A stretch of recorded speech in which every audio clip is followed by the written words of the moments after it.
Hello, fellow homebrewers. JP here, and I want to introduce to you the brand new Brew-Built X1 Conical Series available at More Beer. More Beer sells the highest standard in homebrewing equipment, and the Brew-Built Conicals are just that. They're made from mirror-polished 304 stainless steel, and they come with loads of features that you and I have been looking for. They have a full 2-inch bottom dump valve, which will eliminate your clogging issues, while the sturdy base includes 4 reinforced legs, just like those big Pro tanks do. More Beer also carries the Brew-Built line of options and add-ons like casters, pressure kits, and even external glycol chillers. So you can find out more about the new Brew-Built X1 Conical Unitanks by going over to morebeer.com for detailed videos on the entire line of Brew-Built Conicals. You can trust Brew-Built with your next fermentation, and you can trust More Beer to find the right conical for you. Brew-Built at morebeer.com.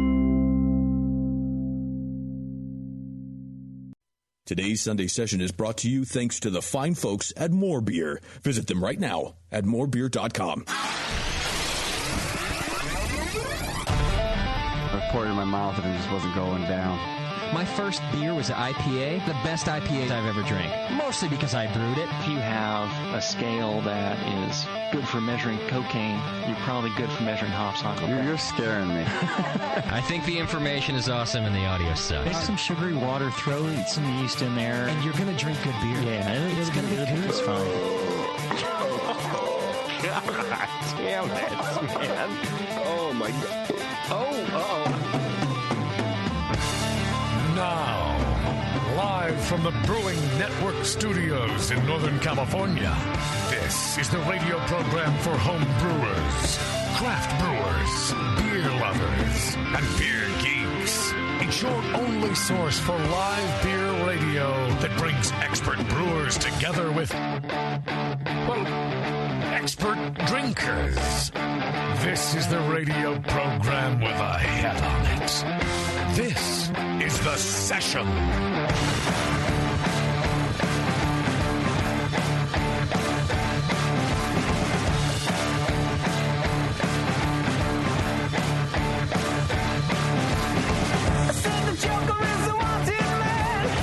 Good evening, everybody.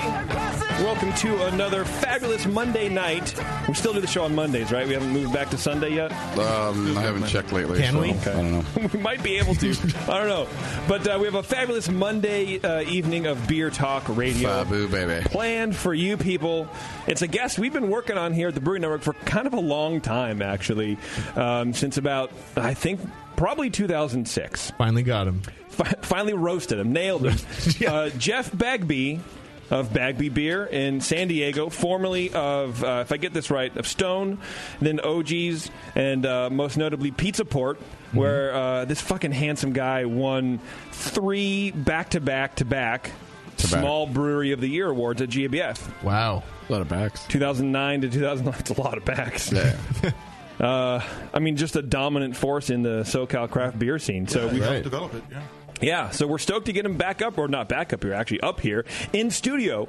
More importantly, though, we have 7 of his beers on tap. So if you guys are listening live and you're in the Bay Area, please come on out to the Hop Grenade and try some of his beers, because you really don't find them anywhere. Outside of SoCal, here. right? Yeah. Distributed here. Yeah.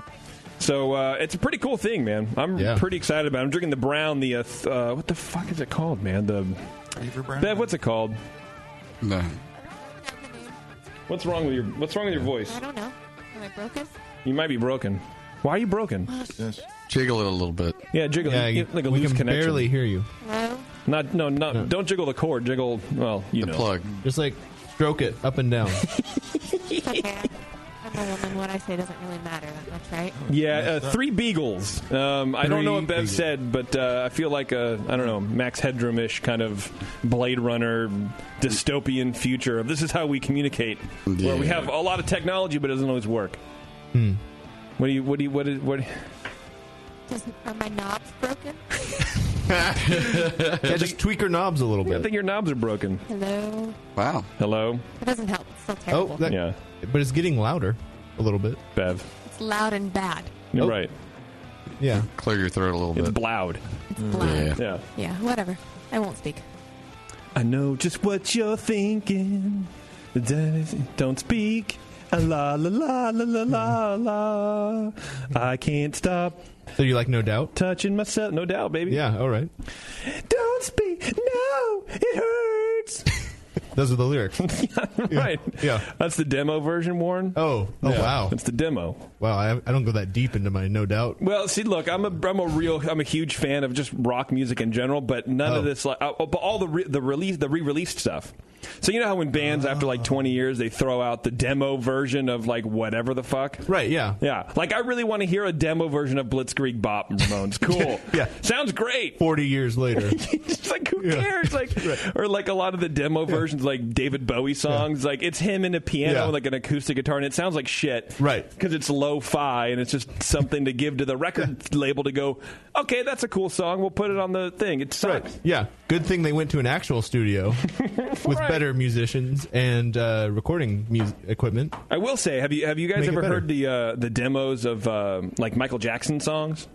No. Like Thriller and Beat It. Like he has like a whole. Let me see if I can find it. He has like a whole a cappella thing going on. Does he just record like his own voice, beatboxing and stuff like that? I think he has like people. I don't know. I don't know much about the background.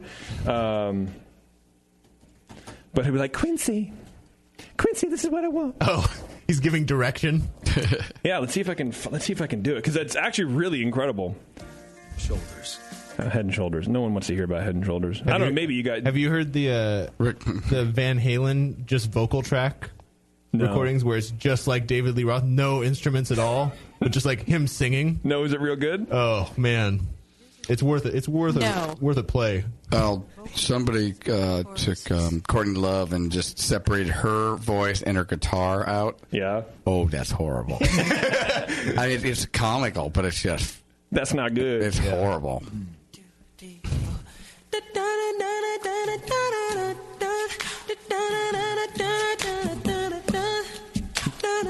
Yeah, it's a little beatbox. Yeah. So is that all him doing it? Like he's just coming up with the music? Oh, he's got guys. Oh, okay. I'm sure. It's Tito. Oh, is this one of the Jackson 5 B-side songs? Probably. Yeah.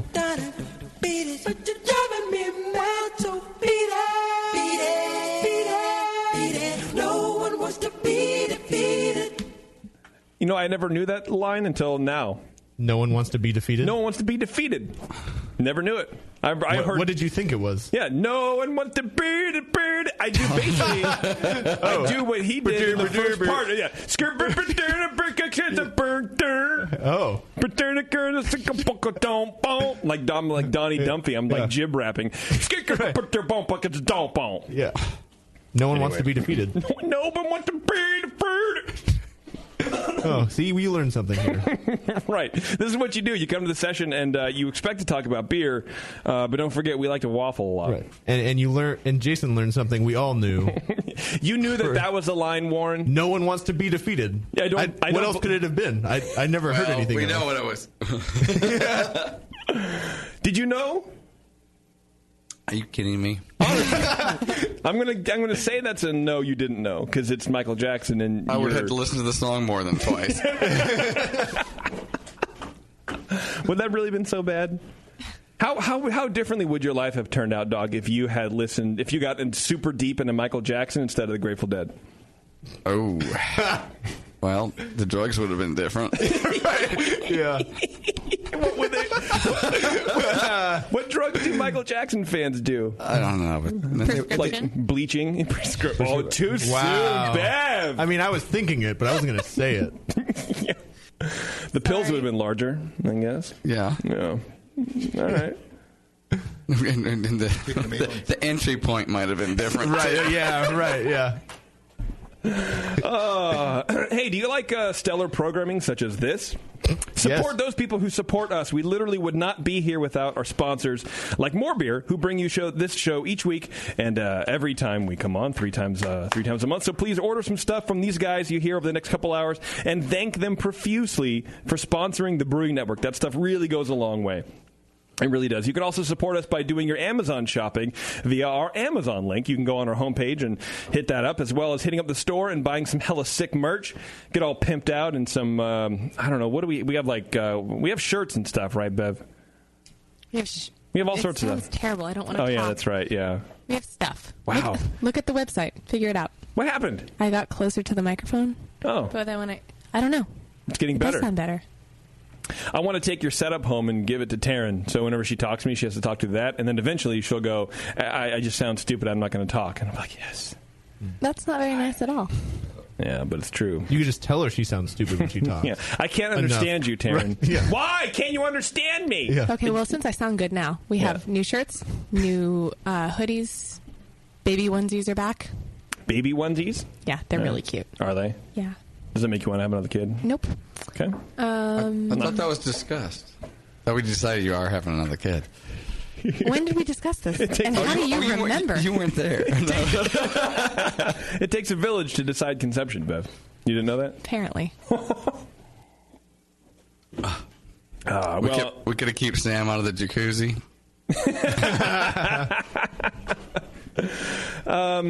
Okay, let's do some feedback. I like feedback. What do you think? Feedback is brought to you today by Beer Law Center. If you guys are opening up your own brewery or, to be honest with you, have any other business that you need a trademark for, contact John at the Beer Law Center. Go to beerlawcenter.com. John Sitzmankiewicz, I think I say his name right, but I don't know, whatever. He has a bow tie. That's all I know about the guy. No, he's a good dude. He protects the Hop Grenade trademark, and he also, my Covier's thing, I've registered with him as well. I try to take all my business to him, but I'm not that smart, so I only have one thing, and nobody's trying to go after it. So it's really easy for him Good thing you trademarked it. to deal with me, yeah. But he does a stellar job protecting the Brewing Network and the Hop Grenade trademark. So check him out, beerlawcenter.com. Very nice dude. Yeah, I just met him finally. Oh, yeah? Finally? Yeah. Where? At NHC? Yeah. Oh, really? He was there. He introduced himself to me. I like that I'd guy. never even seen him before. Hear his name all the time around here. And he came up and introduced himself. Super nice guy. Yeah. Okay. Just when you thought it was safe to stop talking about New England IPAs, Tasty. I'd like to start. This is from. I have a dead microphone. I'll have to yell if you want to hear me. This is from Matt in Toronto. He says, "I'd like to start a petition to rename the session to the New England IPA Show, since the topic seems to occupy so much of the show lately. Listeners, not only is the horse dead, it's been butchered, and the gelatin harvested from its hooves has been used to fine almost every other style of beer, which are all being neglected by NE IPA hogging the spotlight. If you want to beat bones, go beat your own. Move on." Okay, but don't move on too quickly, because fuck me, I'm a hypocrite, and I'm going to become part of the problem. And then he has a full colon, and then he explains more later. I don't like it when I'm at colon's But full. didn't he say the listeners are beating a dead horse? Yeah. I guess. They're not us. I don't know. Oh. I have no idea. The first time I really asked myself, what is beer, in a meaningful way, was during a pint of hop soup. At that point, I was a dumb shit and thought all haze was protein dependent and fruit flavors only came in beers brewed with fruit. So seeing a fruity, low-protein haze beer inspired me to experiment and learn, and honestly, I think my passion for the hobby comes from that moment.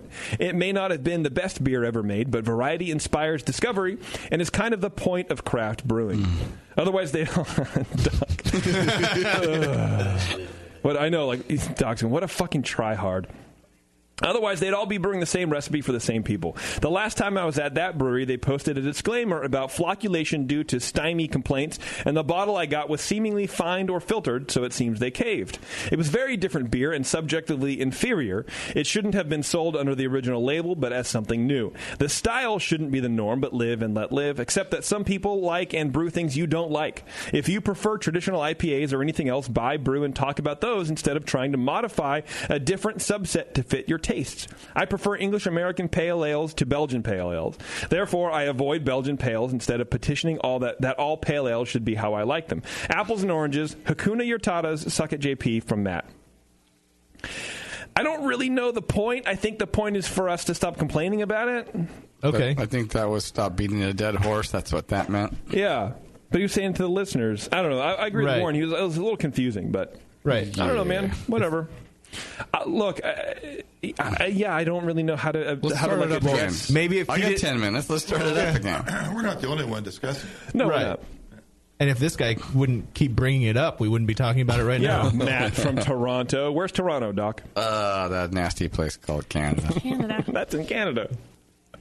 He says this one is from... Wow, this is a stupid one. This is from Josh from South Carolina. Ooh. He says... that's not near Canada. That's not near Canada. He goes, hello, whoever's reading this. I started brewing 3 years ago. My first beers were okay. Not excellent, but drinkable. After 6 months of home brewing, I was making decent beer, but then I found y'all's podcast, he is from the South, and it greatly improved my quality and encouraged me to start tweaking recipes and adding my own techniques. It encouraged me to join my local homebrew club and start competing, introduced me to Beersmith, more beer, and countless other useful homebrew resources. I started brewing an American Pale Ale recipe about a year ago, over and over for about 8 batches, making small tweaks, trying to improve it slowly. As I did my scores from competitions, blah, blah, blah. He took first round in NHC, then recently got a 44.5 and took home gold in Baltimore. There you go. Nice. Final round in the American Ales category, which that's a tough one. Literally never heard of. What does that mean? I don't know. Any beer brewed in America? American Ales. Done. Oh, okay. I accredit most of my success to y'all at the Brewing Network. I took the idea directly from Jay of the Sour Hour that great brewers steal. By that, I started the base recipe directly from 2010 NHC winter opening day pale ale recipe, blah, blah, blah. I don't know what he's talking about. I started becoming anal about my numbers and techniques from Doc's rants. I.e., I shipped my beer to NHC on ice, and now I want to dump a beer if I'm off by a point on any of my readings. I don't know about dumping a beer. No, you don't dump beer. It's right. So I'd like for you to tell him that, Doc, because he's picked that up from you apparently. So well, if he's doing just competition beer, you need to course correct him. Don't dump your beer. Period. Just fix it. But if you just really just only you're becoming a competition rat, hey, do what you need to do. Right. Yeah, but there's no need to... Yeah, right. No, don't. Just give it to your friends, man. I choose my hops and how I use them based on a lot of info I got from Nate. I.e., I watch my temps when dry hopping and started dry hopping different additions at different lengths of time. But most of all... Someone get a chair, another chair for Tasty, because he's going to fall down into it. But most of all, I must give Tasty credit. Based on his opinions, I've added Vienna to my recipe to add maltiness without sweetness. I started carbonating to 2.45, only to use current year crop of hops and a vacuum sealer. I used his basic hoppy water profile. I started using only brand new bottles. I rebrewed for second round NHC even before I got the results from the first round. I felt I was inspired so much by Tasty that in my recipe notes for NHC, I put that one of my inspirations for the recipe was from my teachings of Mike Tasty McDowell. I'm unsure if that will make print, but I hope it does. No, they'll publish your notes as you supply them. Yeah.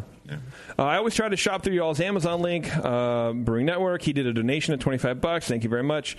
If for some reason y'all didn't read any of this on air and decide to mock me, please do so in a southern accent. Oh, hell. Well, I like that we can hear his accent in his email. Right. Y'all. Yeah, right. Look at that. And thanks for the kind words. And on behalf of Nate, too. He's not that here. was really nice, yeah. That was really nice. Very long. Very kind of verbose for a southerner. Like literate, you mean? There were a lot of different words in that email. Yeah, multiple syllables in some of them. Yeah. I was very surprised. And not one of them was ma. No. Oh, I'm sorry. Written from Ma's root cellar. Sorry, I didn't know. Cousin wasn't in there at all either. His cousin was his assistant brewer. Yeah, he didn't think him. This is from Justin from Eugene. Says, hey guys and gal.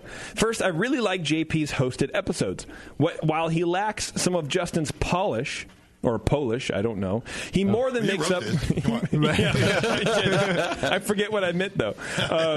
He more than makes up for it by not hating the fact that he has to host a brewing podcast. He doesn't?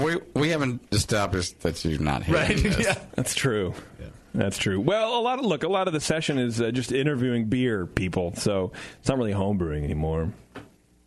We've had Marshall on a couple times this year. Well, yeah, but look. I mean, if you ignore all the other episodes that are about homebrewing. Justin continues.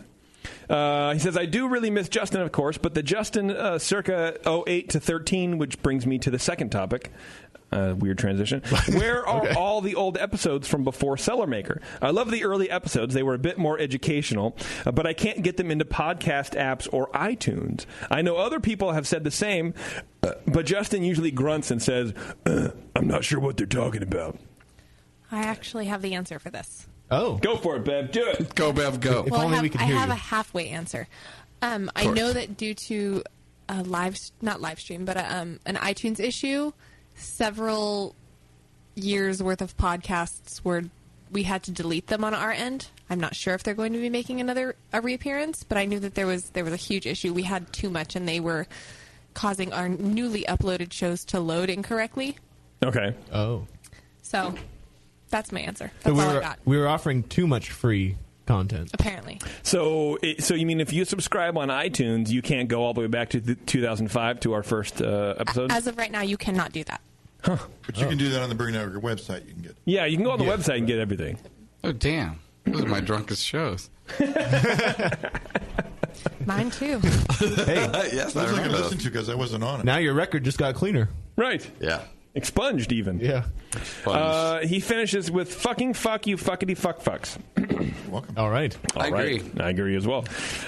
This one is from Marcus. He says, JP, I was bummed not to be able to see you at BNA 11, but I understand you're not wanting to die to come see me. Well, I don't know how rational that understanding is, but thank you. That's what you were thinking. That's true. I did get to speak to Justin, Tasty, and Nate. Bevo and Doc hadn't gotten there before I had to get in the car and drive back to D.C. Didn't do Homebrew Con, just got a ticket to the BN party. Next year, though, after my youngest kid is out of college, I'm coming back for the whole convention and staying till you make me go home. Thanks for the good time I had, and suck it for good measure. Nate was there? I don't know. Apparently. I miss Nate. I missed him, too. I don't think he went. No, he didn't go. Pretending to be him. Right. Yeah, who was the Nate Who impersonator? the fuck did this guy meet then? It's not Nate. Oh, I don't know. Some other guy named Nate. It wasn't me. I got not enough hair. Yeah, you're not Nate. Yeah. The Silver Fox, as I call him.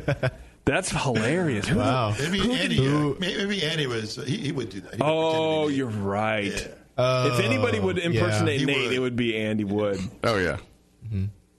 Which I would love to see that You know he's got Oh, a wig. man. Probably travels with a wig. Probably travels with wigs. Him and No, Kim. it wasn't Andy because Andy and I showed up together. We rode the last lesson together. Oh, and so you weren't there, so ergo, okay. Huh. I got there on the second to last bus, and I didn't see anybody that even remotely looked like Nate at all. Well, some chick there. Well, he had to disappear before people who knew what he looked like showed up. If he was That's true. impersonating. Well, that's true. We need a clarification on that. Maybe a rewrite. Hey, maybe this guy was just having such a good time, oh, whoops. he was too drunk to know. So he just started calling somebody Nate. Well, look, if anybody out there impersonated Nate to some cat from some Marcus from wherever the hell he was from, let me know and send a picture of yourself because I really want to blow this guy's mind. But everybody was asking me, who's here, who's that? Is Beardy here? You know, is Nate here? Yeah. And all I could answer was, I don't know. What if Nate?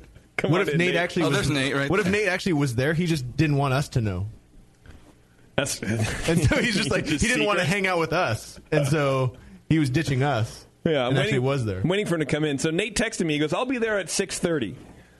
Fuck, it's 6:30. Wow. He's like on the nose, but then he saw Jeff Bagby out there, so he decided to go and he's talk shop. So here, just not here. right, he's Well, present. he's 10 feet away behind glass. Right. Right, for sure. He's not coming. I want to get his take on that. Maybe he went in a clandestine mission. Right. to That- NAC. yeah. He definitely didn't tell anybody then. No. Yeah. Nor Except this guy. Nor Except talk to Marcus. anybody. Except Marcus blew his cover. Marcus, let me tell you something, dude. I need you to keep a secret. Can you keep a secret, bro? My name's totally Nate Smith. Here he is. Nate! Hey. What's up, buddy? The real Nate Smith. I was really everyone. impressed with you for a number of reasons. But mainly because, here, sit there, actually. Sit in between those young men. All right. Please, thank you. So that way, he'd like to when direct Jeff you. sits, he can get the, You just he can got get the Alfred, camera. man. Yeah, he got Alfred. Jeff needs to be on camera more than I can. Jeff needs to be on. Yeah, he's much more handsome than anybody in this room. I'm going to kiss him later. So I was just reading some feedback about some guy. He was like really stoked to meet a bunch of people, and he goes, "I met Nate at NHC In Baltimore. No, but he meant, No, get that mic. That's rad. Get that mic right there. Get out of here, Nate. What the hell's wrong with you? So now we're worried that you went And didn't tell anybody. us anybody. because you didn't want to hang out with us. Man, F you guys. I'm not going to tell you Right. guys. I'd rather just hang out there stealth for a while and then cut. So Marcus is right. Yeah. Of course, his Marcus is right. You ever doubt some guy called Marcus? No, Marcus never lies. No. No. I don't even remember it either. I don't remember. Doesn't mean it didn't happen though. People totally have told don't. me things Killer before. party, brah. I don't remember either. Cha. Which is cool. I'm glad, thank you, Marcus. If you're looking, Marcus, if you're going to hallucinate about meeting one person, I'm glad it was me. Yeah. Nate Smith. So all long hair guys look the same, or what? You met some other long haired dude there, probably. Yeah. Probably. Pretty much. And we're figuring it was Andy Wood, but with a wig impersonated you. Andy could do a good impersonation of just about anybody. So. Yeah, I think so. And Bev ruined it because he didn't show up. He showed up with her. But that's what I want to imagine is that this very impressionable listener met someone and totally bought Andy Wood's line that he was. I'm Nate Smith. Anybody who wasn't there who people might know, maybe he was walking around. That's what I think. Now Andy should do that. He should have a way to impersonate anybody who's not there at any event. He should be like, and he just switches every 10 minutes. He should be the fill-in. The different person missing. We're just handing him this golden content here. Right. That's kind of a good idea. Yeah. Oh, yeah. Bev, I need you to get Andy Wood on the phone, please. Oh, no, he doesn't get on the phone anymore. He doesn't? Not with that new job. No, he's a respectable man. He can't do that anymore. Well, he can't, call in, but just try it. Just try it. Well, he can't call in as himself. Right, he's calling in as Nate Smith. We're getting Nate Smith on the phone. Mandy Foot. You try. We'll do Twitter game. We'll take a break, and then maybe before we talk to Jeff, because I want to pitch this great idea that I totally came up with and stole from Warren just now. Yeah, great idea, Jason. Thanks. Appreciate it. Wow. You should tell Andy. Do we have a Twitter game? Sure, I guess you could call it that. Our Twitter game today is brought to you by the Wine and Hop Shop. I think you go to wineandhopshop.com, and if you're looking for winemaking supplies and brewing supplies, which not a lot of people do, as a matter of fact. No, you're one or the other. You're one or the other. Pretty much. Every once in a while, in a blue moon, you can find one that does both. But Wine and Hop Shop does both. Yeah. All right, Warren. Better not be lame. All right. No lame. Apparently, yesterday was Father's Day. Yep. Father's Day. So I found out on the drive home last Friday. The radio's like, "So, what'd you get for your father?" I'm like, "What?" And so, fatherhood is still in the air, and based on for you. Well, for all of us, because apparently, based on your blog post recently, you're contemplating fatherhood. I'm always contemplating fatherhood, either on purpose or on accident. It's always in the back of my mind. It's always there. Always there. So, gonna happen. Since it's fresh on everyone's mind right now.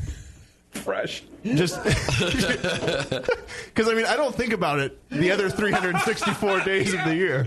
Let me ask you a question. But on Father's Day, do you wake up to candy just staring like an inch from your face, just smiling, and be like, "I could have lots of presents for you today, but you're not giving me a father, get the kid." That always gets mentioned. Does it? Be like, you could be getting a gift today. Really? Yeah. Well, she could be giving you a gift every morning, I'm like, too.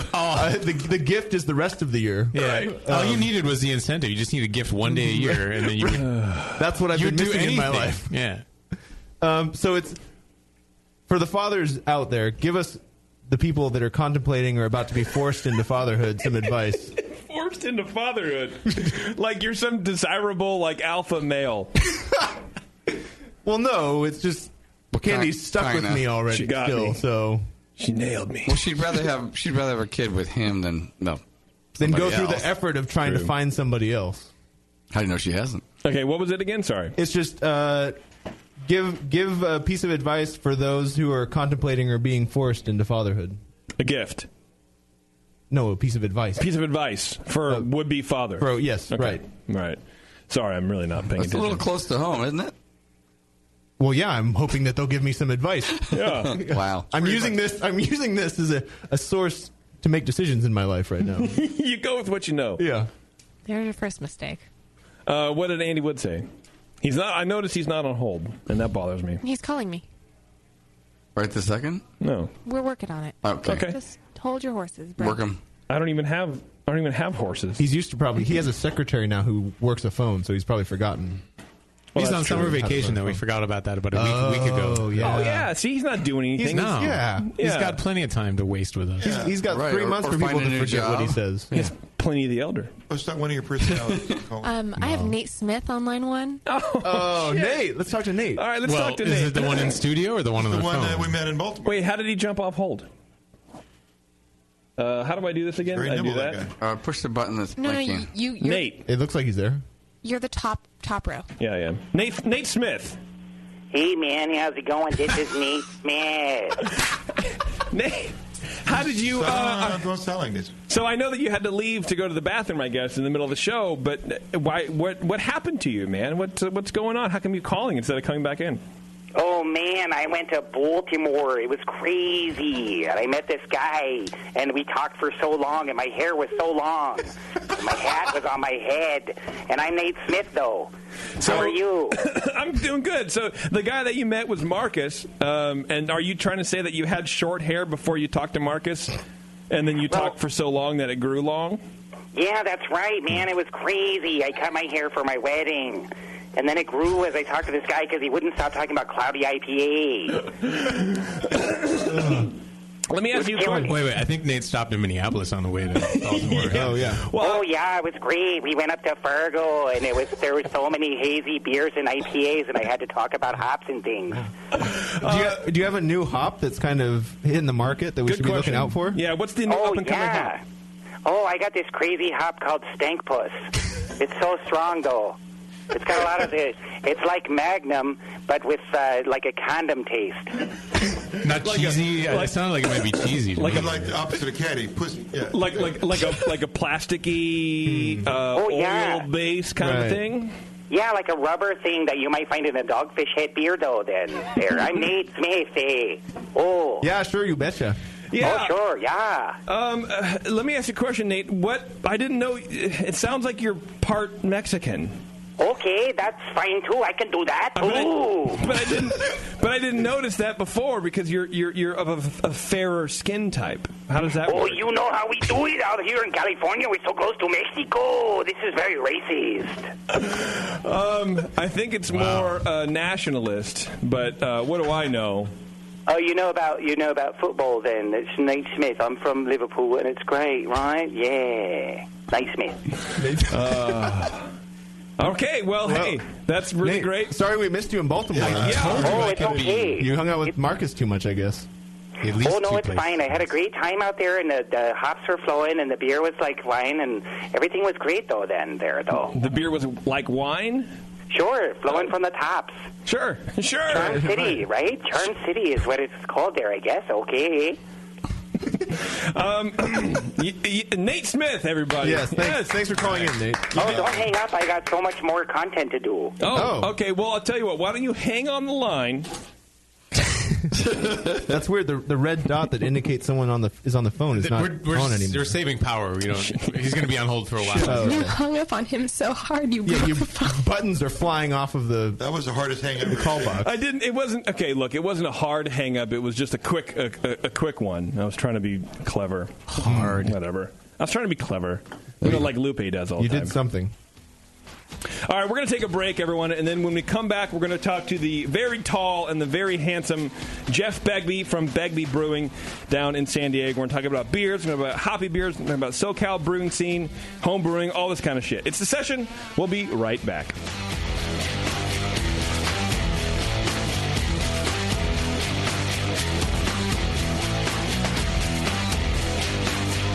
You're listening to the Brewcasters. On the Brewing Network.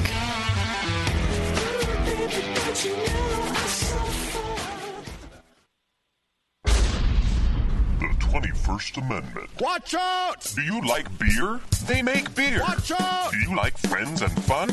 They make friends and fun. Watch out! Do you still like to have a good time?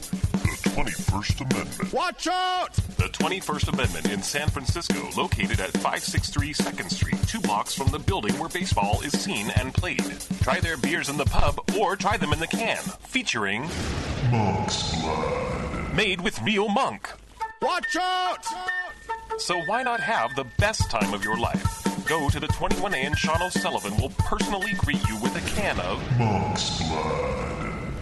The 21st Amendment. Watch out! This advertisement is not in any way affiliated nor associated with the 21st Amendment Bar and Pub, nor its subsidiaries or affiliates.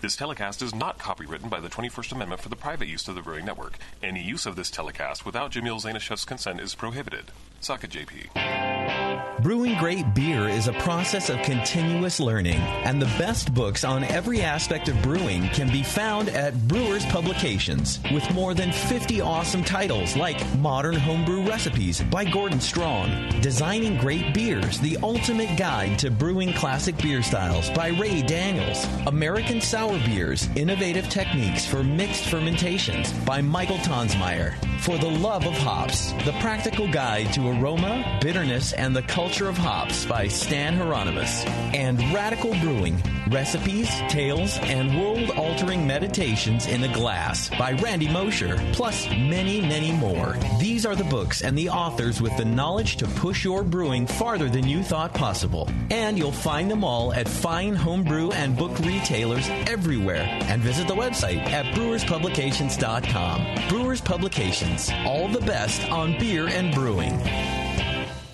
Since the first time the Brewing Network microphones turned on, More Beer was behind it. More Beer sponsors the programming on the BN because, like you, they love brewing. And like the Brewing Network, they love sharing their knowledge. Morebeer.com isn't just a website to place your next equipment or ingredient order. Morebeer.com also gives you access to free beer information that will make you a better brewer. Go to morebeer.com and click into the Learning Center. You'll find podcasts, technical facts, video tutorials, and more, including access to The Buzz, More Beer's social network of more than 5,000 members. And some of them might even be crazier about beer than you are. Get over to morebeer.com today and take advantage of The Buzz, the forum, the Learning Center, and make sure you're signed up to receive the newest More Beer catalog. More Beer, bringing you absolutely everything for beer making. Marin Brewing Company in Northern California has been making award-winning beers for more than 25 freaking years. Today, I want to tell you about their new 12-ounce cans of Mount Tam Pale Ale. The good stuff.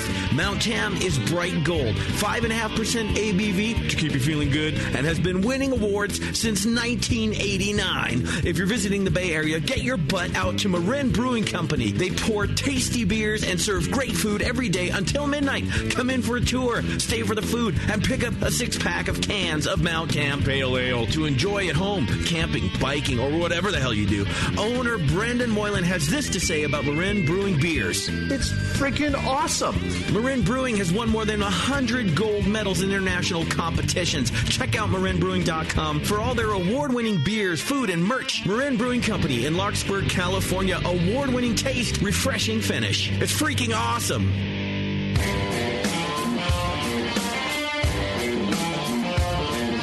Brewcasters are back. 888-401-BEER. Whatever.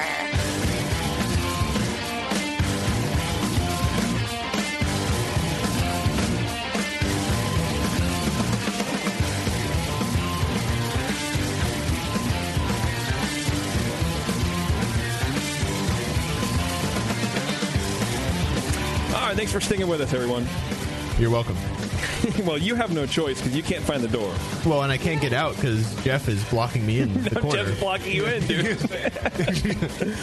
Before we get to our guests, I do want to tell you guys about Great Fermentations. They have the largest catalog of Blickman products on the web. They provide same-day shipping on some main items when most vendors can take up to 3 weeks on a lot of stuff. And look, dude, you guys are busy. You got to brew. These people will get that stuff out to you right away. Their staff is some of the best trained in using Blickman products, and they have top-notch customer service, which is very important. And they also have a coupon code, which is also very important. Yeah. Right. You go to greatfermentations.com, and at shipping or at checkout, you get $1 shipping on all orders over $50 through the end of May, which you know that it's May. It's June. Right. So does the coupon code still work? So some would say almost the end of June. Right.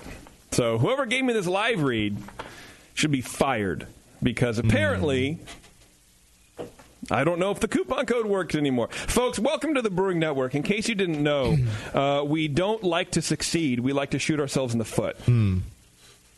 Yeah, Did you read the same copy last week and not notice? No, it's new. It's a new copy because now below the error message, it says new point to hit. They are running a free yeast for a year contest now through July 15th.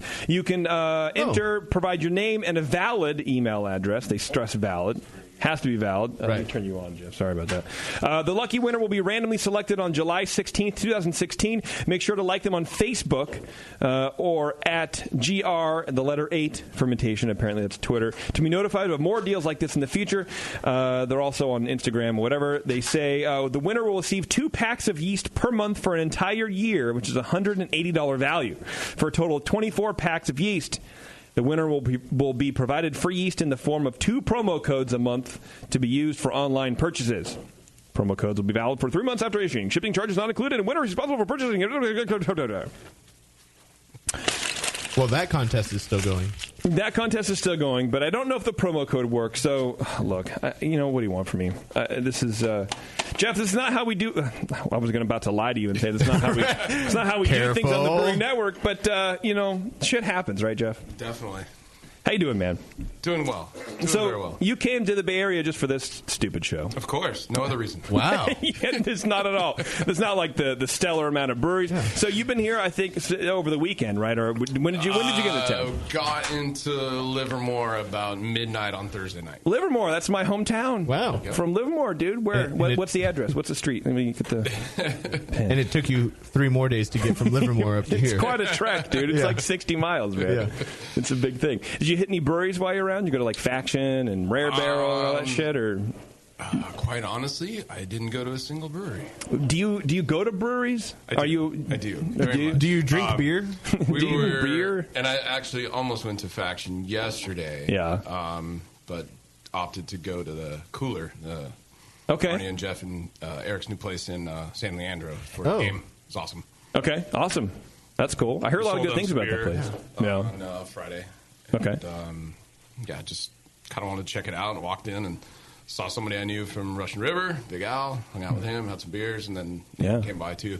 So, yeah, it was fun. That's cool, man. Yeah. That's cool. I like being able to get into town and like just hanging out and getting the vibe for a little bit. I guess I get that. You don't want to just be rushed around. Yeah, I mean, doing all the we shit had the that you big probably fest do on Saturday, anyways. so that was Oh, you did. You had a big thing going on. Yeah, the Sierra Nevada Beer Camp Festival was Saturday, and we were a part of one of the beers. We were one of the collaborating breweries. Oh, what'd you guys make? We made an American Stout. Okay, and that was with Beechwood, Smog City, Society, and Lost Abbey Port Brewing, and us, and of course Sierra. Yeah, that's Stout of the Union, right? Yes. Nice. Correct. All of you guys on one beer. On one beer. How do you do that? I mean, because we all know that you Julian. receive a call and then you say yes, and then you go. And right. No, I mean, like, how do you make a recipe? How do you all collaborate on a recipe? To me, a stout is. I mean, well, I guess I don't know. I don't want to discredit anybody, but it seems like all beer is relatively simple, if that makes sense. It's the same basic ingredients. I can't imagine that you get someone as smart as yourself, and then even as smart as Julian. Julian's a smart dude making great beer. And then I've never had Smog City, but I hear a lot of good stuff about him. Mm-hmm. And you kind of get all you guys in one room and go, how do we make this beer that has like the same 5 ingredients? How do you do that? Well, it started off through picking the group. And obviously Sierra they picked the group and put us all together on an email chain just to bounce around like general ideas, general styles. Where do we want to go with this thing? Okay. And then after that, Sierra got us all out to Mills River in North Carolina. To check out. Actually, they had all of the collaborating breweries there. So 30 breweries there. Each region, 6 different regions. And we all kind of brainstormed. Again, we had already kind of all said, hey, what about this? What about that? And it honestly didn't take very long. I think basically because all of us that were in that beer, in that collaboration, have a real high respect for each other. Mm-hmm. And, it didn't take long for, a couple of suggestions to go out, and it was narrowed down to that. I think it was pretty quick. Julian and I both were like, let's make an American Stout. It's, It's a little bit stronger, but still drinkable. And I think somebody suggested Imperial, and we thought, well, that's a little harsh for a summer 6-pack. Thank you for being conscientious of people buying this shit. We dropped it back down. We just wanted to develop something really big, bold flavored, American hops, and still really deep and refreshing at the same time. If you could say that about an American stout. So that's what we did, and getting together, like I said, I think the mutual respect between brewers. Yeah. Going down the line with the ingredients and saying, okay, what does everybody like? Okay, yeah, we agree with that. We agree with that. We agree with that. It went pretty quick, honestly. Really? Yeah. Okay. I don't know if you know this about the Brewing Network, but we recently did a beer camp as well with Sierra Nevada. Nice. And we made a Vienna lager called Slow Clap. Did not know that. Oh, yeah, it's amazing. Yeah. Well, it's very, very limited. More than a name. It's more than a name.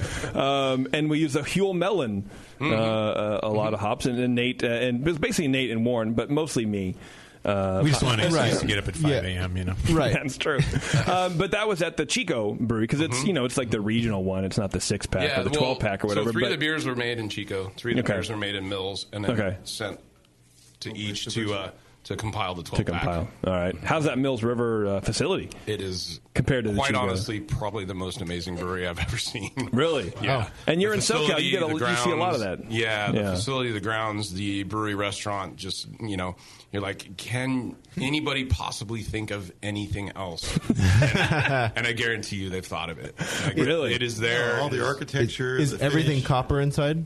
No, is it just the entirely brew house is mimicked to Chico's, right? Okay. And so is the pilot system, but like the coppers are in the same, just like Chico in the main brew house. Yeah.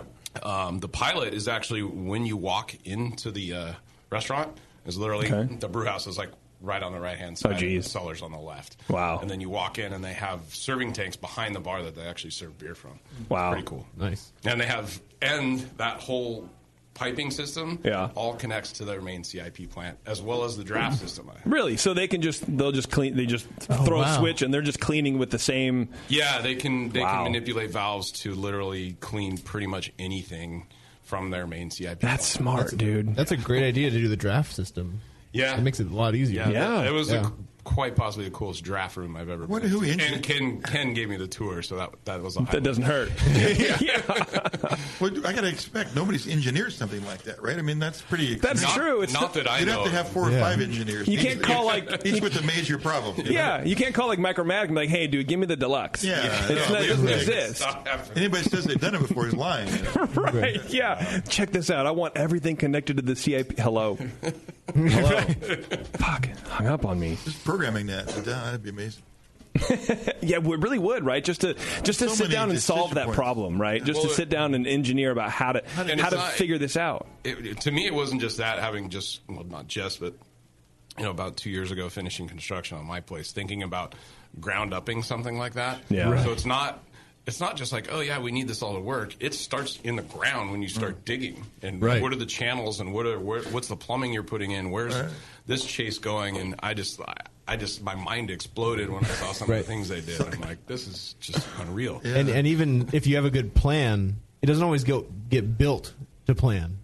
So you're also hoping that everyone puts it where it's supposed to go, and be like, oh well, we saved you a couple $, by moving this thing over a foot. It's like, well, it was supposed to be right there where you just moved it to.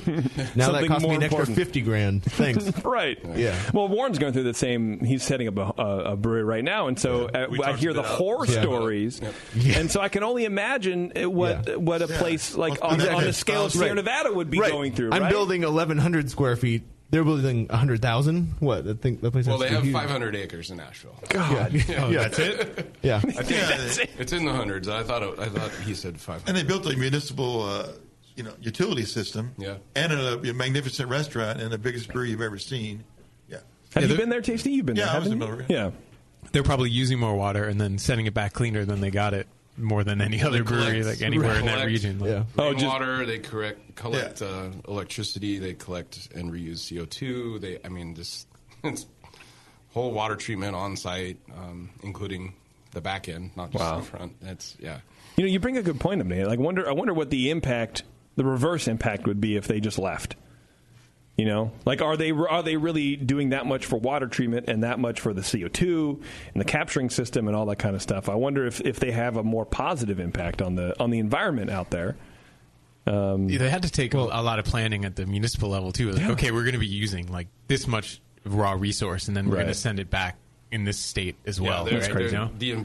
That was the other part of it. You think about just the construction, and you go, okay, what's this impact on general utility, and how long is it going to take, or what's going to happen?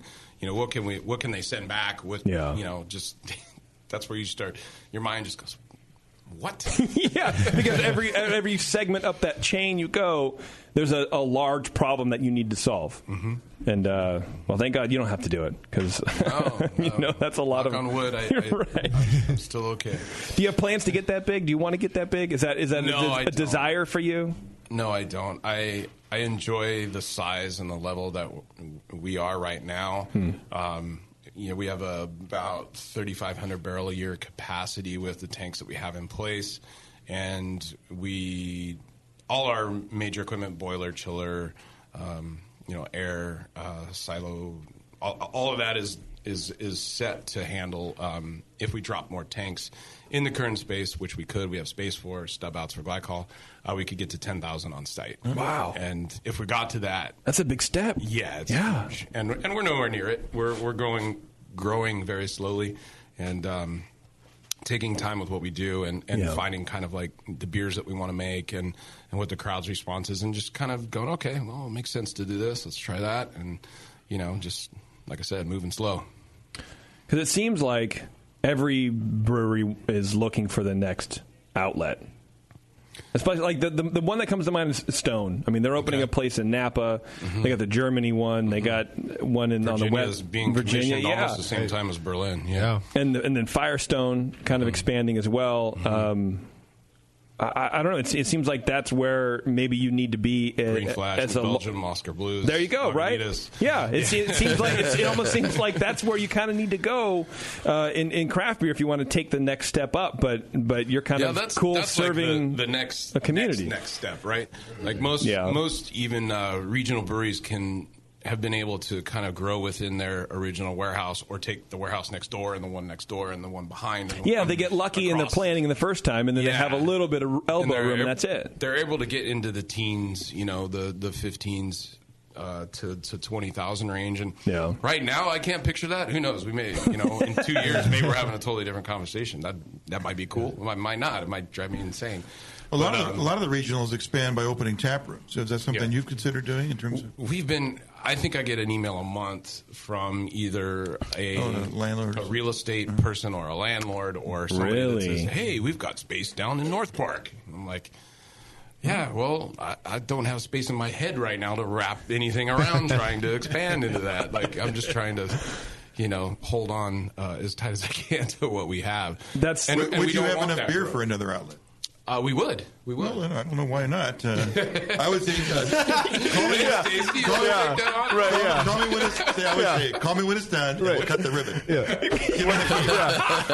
I'll be there for the ribbon cutting. What's your deal, Jeff? Come on. That was quick. Really quick. He already has the jumbo size of scissors. Hanging out or resting. No, I don't want to do it for you. He's cracking the whip on me. Yeah, we're really not live. We're just here for Tasty to pitch to you. Yeah. The whole show starts in 20 minutes. Tasty has a ribbon to cut, Jeff. Yeah. So make it happen. You don't need to make that much beer. If we were going to do something, if. Right. Yeah, obviously within the state of California, we still have duplicate license availability that would make it easy for us to open a 200 square foot tap room. A little satellite joint somewhere. Yeah. Right now, with what my wife Dandy and I are dealing with on site with the brewery and where we're going, that isn't a major priority. But it may be in time. It is exciting to think that San Diego is so vast and spread out, right? You guys have all been down there. You're like, oh, I'm going on a brewery tour, but it's like a half an hour to each different region. Yeah, I'm hitting 3 breweries in 8 hours. Yeah. So that said, that does separate us being so far in the northern part of San Diego County. That it would be nice to have something down south.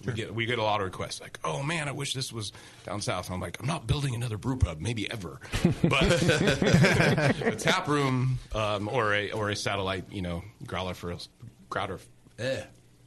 growler fill / tap room, would be nice. Yeah. That'd be cool. I mean, that's a great way to kind of not overextend yourself, easy, but and they're all pretty profitable. You distribute and sell kegs as well, so it's not as if everything you produce is over the bar. So you have that as an avenue to get everything out there also. So what kind of percentage would you think is difference between the first those year two? We were probably 98% over our own bar and our own, which is a good thing. It is. It's a good thing for margins. But the size of our system and our tank layout, it wasn't or still kind of isn't as good on things like yeast. And life cycles there. Obviously you guys know yeast likes to be active as much as it can be, and that it hasn't been a problem. It's just been something that is a little bit of frustration point on the brewing side. We're brewing up, transfer, wait. And at the same time, if we bring in a Belgian strain, we bring in a German strain, a lager strain, a Belgian strain, we're making what we can and pushing them to where they can be, but it'd be so much nicer if, we could just keep them going. More flowing. Yeah. When you have at least 2 or 3 strains in-house, you want to keep them fed and happy. Right now, I and think we've got, maybe only 3 right now.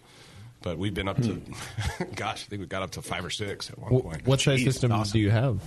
The brew house is designed off of a generic 30 barrel. Okay. And then I spent a lot of time with the engineers at our manufacturer, DME, kind of stretching, tweaking, and adjusting. Our cellar is 520 barrel fermenters, 140. And on the finished beer side, we've got 9 20-barrel serving tanks, 1 40-barrel serving tank, and 1 40-barrel bright. Wow. So the batches are kind of based off, or us working on yielding 20 barrels of bright servable beer. And that's been working great so far. Especially when you can be like, yes, I just yielded 20 barrels of IPA. It'll last. And so you started with a 30-barrel system. Is that because you were looking for specific vessel dimensions? Or I literally spent, I don't know how many times I measured where we were putting the brew house and going, I'm going to put the biggest brew house that will fit in here right now, so I never, ever have to come back and add a vessel, or, well, maybe, take that back. Maybe not add, we have a 3-vessel system right now. Okay. And there is actually room to add a 4th if we needed to on the brew house side. But basically I wanted to put the biggest thing that we could in there from the get-go so that we could... we would never have to kind of go back and go, gosh, we've got this 10-barrel and it's just not doing it. And, so everything is designed to handle that growth in time. And that's a lot of foresight, but I can see why. This wasn't your first rodeo. I mean, you've been in a lot of you've gone through expansions and stuff like that. Yeah. And you had, I guess, reasonable confidence in yourself. And I don't know many brewers that are going, gosh, you know what? I need to reduce my cellar space. I need to reduce my batch size. We're just we're too big. I don't know anybody doing that. So in that sense, that was what we went with. You saw the future. Yes. That makes sense. Yes. Well, let's talk about a couple of the beers here, and then I want to delve into your past. Sure. Your sordid brewing history. Because we've heard about you, for a lot of years on the Brewing Network. So the first beer we have in front of us is the Sweet Ride. Those of you in the studio who may not know that, tell us about this beer a little bit, if you wouldn't mind. This little guy. You're saying this was your favorite, one of your go-to beers. It is when it's on tap. It's so light, it's so clean, it's so crisp. It's just a little fun beer. And with the days getting hotter and a lot of the festivals we've been out lately and 90-degree weather, it's been nice to have a nice little beer like this. Yeah. And the other day, somebody was asking me about the style of it, and at the brewery, we in a little bit of a rush, we just went, it's Bohemian Pilsner. Okay. We'll just call it that. That's what makes the most sense. And after I've tasted it over time and thought about it, I'm like, well, It's kind of got a Helles quality to it, but it's got Munich malt in it, so it's not really Helles. And if it was bigger, it'd have a little bit more of that biscuity, bready malt character that would be associated with Bo Pils. Yeah. So, I don't know, the other day somebody asked me what it was, and I was just kind of like, it's Bagby Lager. I don't know. The most accurate answer. Yeah. I'm like, it's some weird weird hybrid clean lager. That's what it is, and it's all it's all malt. So What's the ABV? This is actually the new batch. So the batch tasty you had at Firestone was the old batch. This is the new batch. The old batch was 4.5. This is 4.7. So not a big difference. It's really good. That's why I'm getting drunk. It's got like because I've had 12. Yeah, right. It's got that's what makes it fun too. JP, you and I were talking earlier about like lower gravity beers, and that's a big thing for us. And trust me, we're we're doing our best to fight the fight and start a new trend of please lower do alcohol beers and that's where everybody's going to end up. I hope so. Yeah, great. I love it. It's that pendulum, so does right? everybody else. It's that pendulum swing. It started with like porters and stouts and shit, right? Because everyone opening breweries is like, porters. No one brews porters. No one brews stouts. So everything was porter and imperial porter and all this kind of shit. And then it went all the way up here to quadruple IPAs. And, now it's coming back to the kind of a more of a moderate stance on you can still get a lot of flavor, but you don't need to have only one and then call it a buddy to pick you up. Yeah, we've all been on that trip. Now, every year there's a whole bunch of 25-year-olds that show up on the scene. They haven't been on that trip. So the beers are still in demand. True. Yeah. But I think they're coming back down the scale sooner than before. I see it a lot in the brewers that that I've known for years that come to our place, like, let's try the lager. Yeah. Try that, they're drinking lighter beer. Won't you? Everybody likes their IPA, and there's always going to be, that time and that desire to try somebody's really well-built IPA. But yeah, it seems like this specific beer has like a German Pilsner quality, like not necessarily in the malt, but like hops. Northern German Pils like bitterness, and then Bohemian Pils like hop flavor, hop aroma. That it is like a true German hybrid lager. But now you mentioned Munich malt, Jeff. You're kind of getting like it's just a touch of like a little bit more of a mellow knowing quality than you get in either one of those. Yeah, I way more to a Dortmunder than I do. Yeah. Oh yeah, for sure. I thought about that. I'm like, can it be a like mini Dortmunder export? Dortmund mini. It's not in the range. Not export doesn't necessarily mean without the alcohol flavor. You just don't export it. It's just a Dortmunder. Yeah, right. It's a wee Dortmunder. Now I'm mixing styles. Right. Yeah. And then you get that like that perfumey German hop like flavor. You know what I mean? Absolutely. Perfumey is exactly right. Yeah. So, nice. It's delicious. Yes. Yeah. I could literally sit and drink it all day. Thank you. I might have to. Well, you can start now. When it's 100 degrees in Concord, this is what you want. 10 feet away from you. All right, not literally, but because I would throw up everywhere. We'll order pints. I had a pint. You can drink it a pint at a time. You don't have to drink all the whole half row. Oh, man. What's that, Tasty? What's this other beer? The other beer. What's this other one? Let's move on. This other one, there's three more sitting in front. The next one is called Tis the Saison, which I told that to Bev, and she goes, that's a cute name. I love that name. It's June. I really like the way it smells. Tis the season. It just depends on what your saison is. That's an incredible aroma, man. We've made this beer a few times. Saison is a style that I've always loved, and here we go with yeast again. It's something that when you can get it or when you have it around, you want to utilize as much as you can before you have to kill it or dump it down the drain.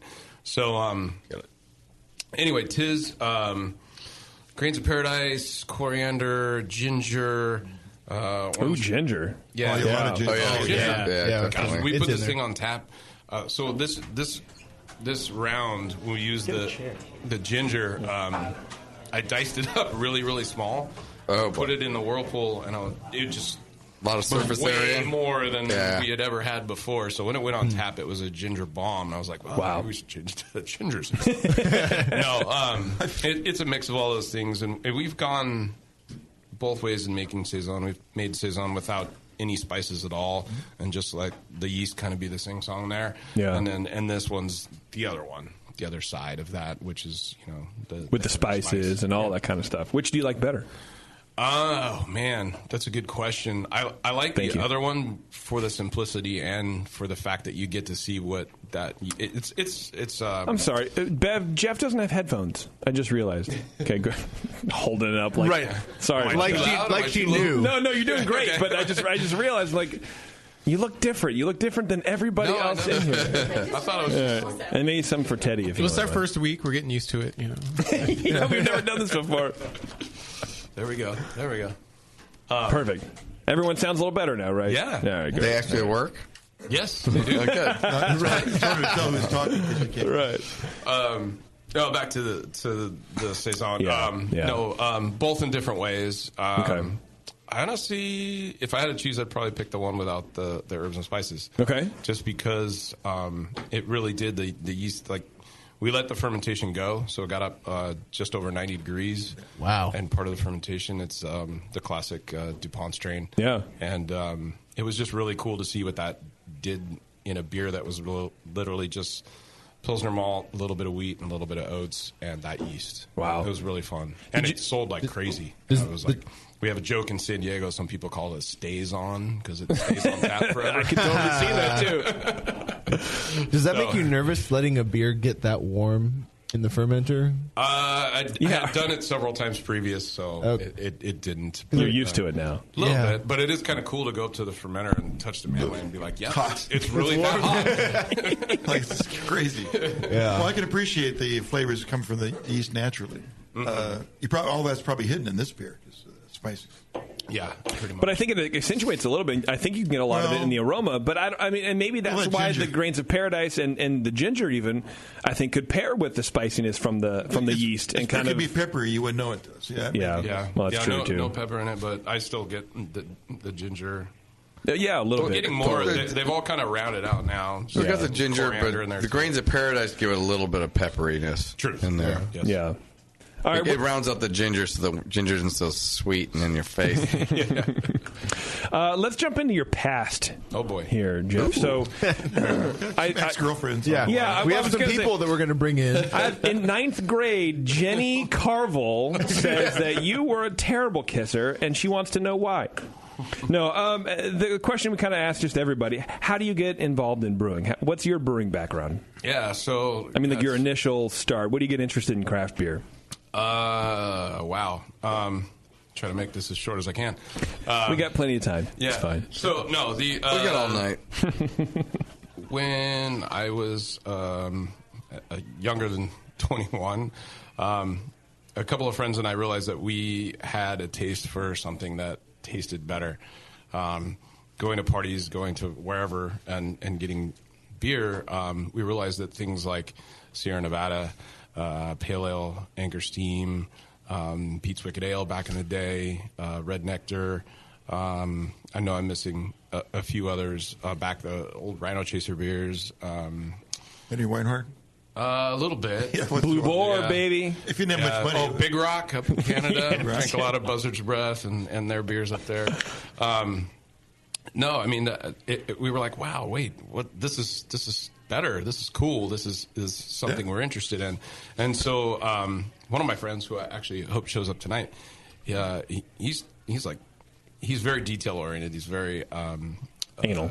He's a lawyer. So, okay. Now, anyway, he or a doctor. He's like, I'm going to figure this out. So he started doing some reading and bought some books about Complete Joy of Homebrewing, all the things, and we're like, yeah, we're going to make some beer. So for his, I think it was his 19th or 20th birthday, I bought him a homebrew kit. Yeah. Wow. And what does parents think about that? They didn't care. No, they didn't care. Okay. We always knew that Jeff was a trouble kid. Yeah, you're hanging out with the wrong crowd, Jonathan. No, Albert. I don't think they thought it was going to be any kind of serious issue. Okay, I think just kids being excited about something new. I think they knew that we were responsible as Yeah. it was already, and that we weren't going to, burn anything down or cause any major issues. So. So, yeah, and oddly enough, Youssef Cherne sold it to me. Oh, really? Oh, really? That's right. From Homebrew Mart, yeah. Homebrew Mart, when it was back in Solana Beach in this little tiny thing down the street from Pizza Port, which we hung out a lot in and tried to... Well, there weren't that many places to go, probably, right, for this. No. So he was... and we couldn't... legally buy beer. So, but there wasn't anything. And Yusef, I remember, he's like, well, there's nothing that says you can't buy the stuff to make it. Right, yeah. But, True. The ingredients aren't right. illegal. Yeah. Well, he had quite the incubator going there, I would say. Yeah. And I mean, we could debate the drinking age laws all day, but I think our parents mutually respected the fact that we were responsible about what we were doing. Yeah. And we were more curious than anything else. Can we make something that tastes good or even drinkable? Yeah. So that's where it all started. I think that goes a long way with parents. You know, like it goes beyond the, hey, I want to drink beer. You know, why? Like, I started homebrewing when I was 19, and my mom was the same way. She's like, well, why do you like it? What's going on right now? Do we have a problem? Because I wasn't the very best student in the world, nor did I have the best attitude. Much of which could be attributed to alcohol, but it wasn't the alcohol. And she's like, what's going on? What do you like about it? Well, because the flavors are there. The flavors are different, and it's something that you can actually make, and you can make an impact on what you can create something that you enjoy. A lot cheaper. And it's a lot cheaper. I didn't tell her that. Right. Mom, I'm trying to make my allowance go a lot farther. Yeah. And she bought that? And she bought it. Nice. And she was like, okay, because like you were saying, I was curious. And my friends were curious about it. And we're like, well, just let the burp rip. It's fine, dude. So curiosity, I think, goes a long way, especially in this field. Yeah. No, it did. And my buddy Wes was much more into being detailed than I was. I was just like, how do we do this? What do we do? What do we need? How can we figure this out? And, our first batch was drinkable, but it wasn't anything, stellar. Standard story. Yeah, right? Standard story. Everybody learns. Everybody learns over time. And It's true. By the time, we were 2021, we had moved along. Actually, he much more than I on the homebrewing side into all grain brewing and everything. And we actually shared a house in Isla Vista in I can't remember the year. The good part. We were 20, turning 21 that year. Well, I don't know if there's a good part. Maybe there is now. Back then, it was all crazy.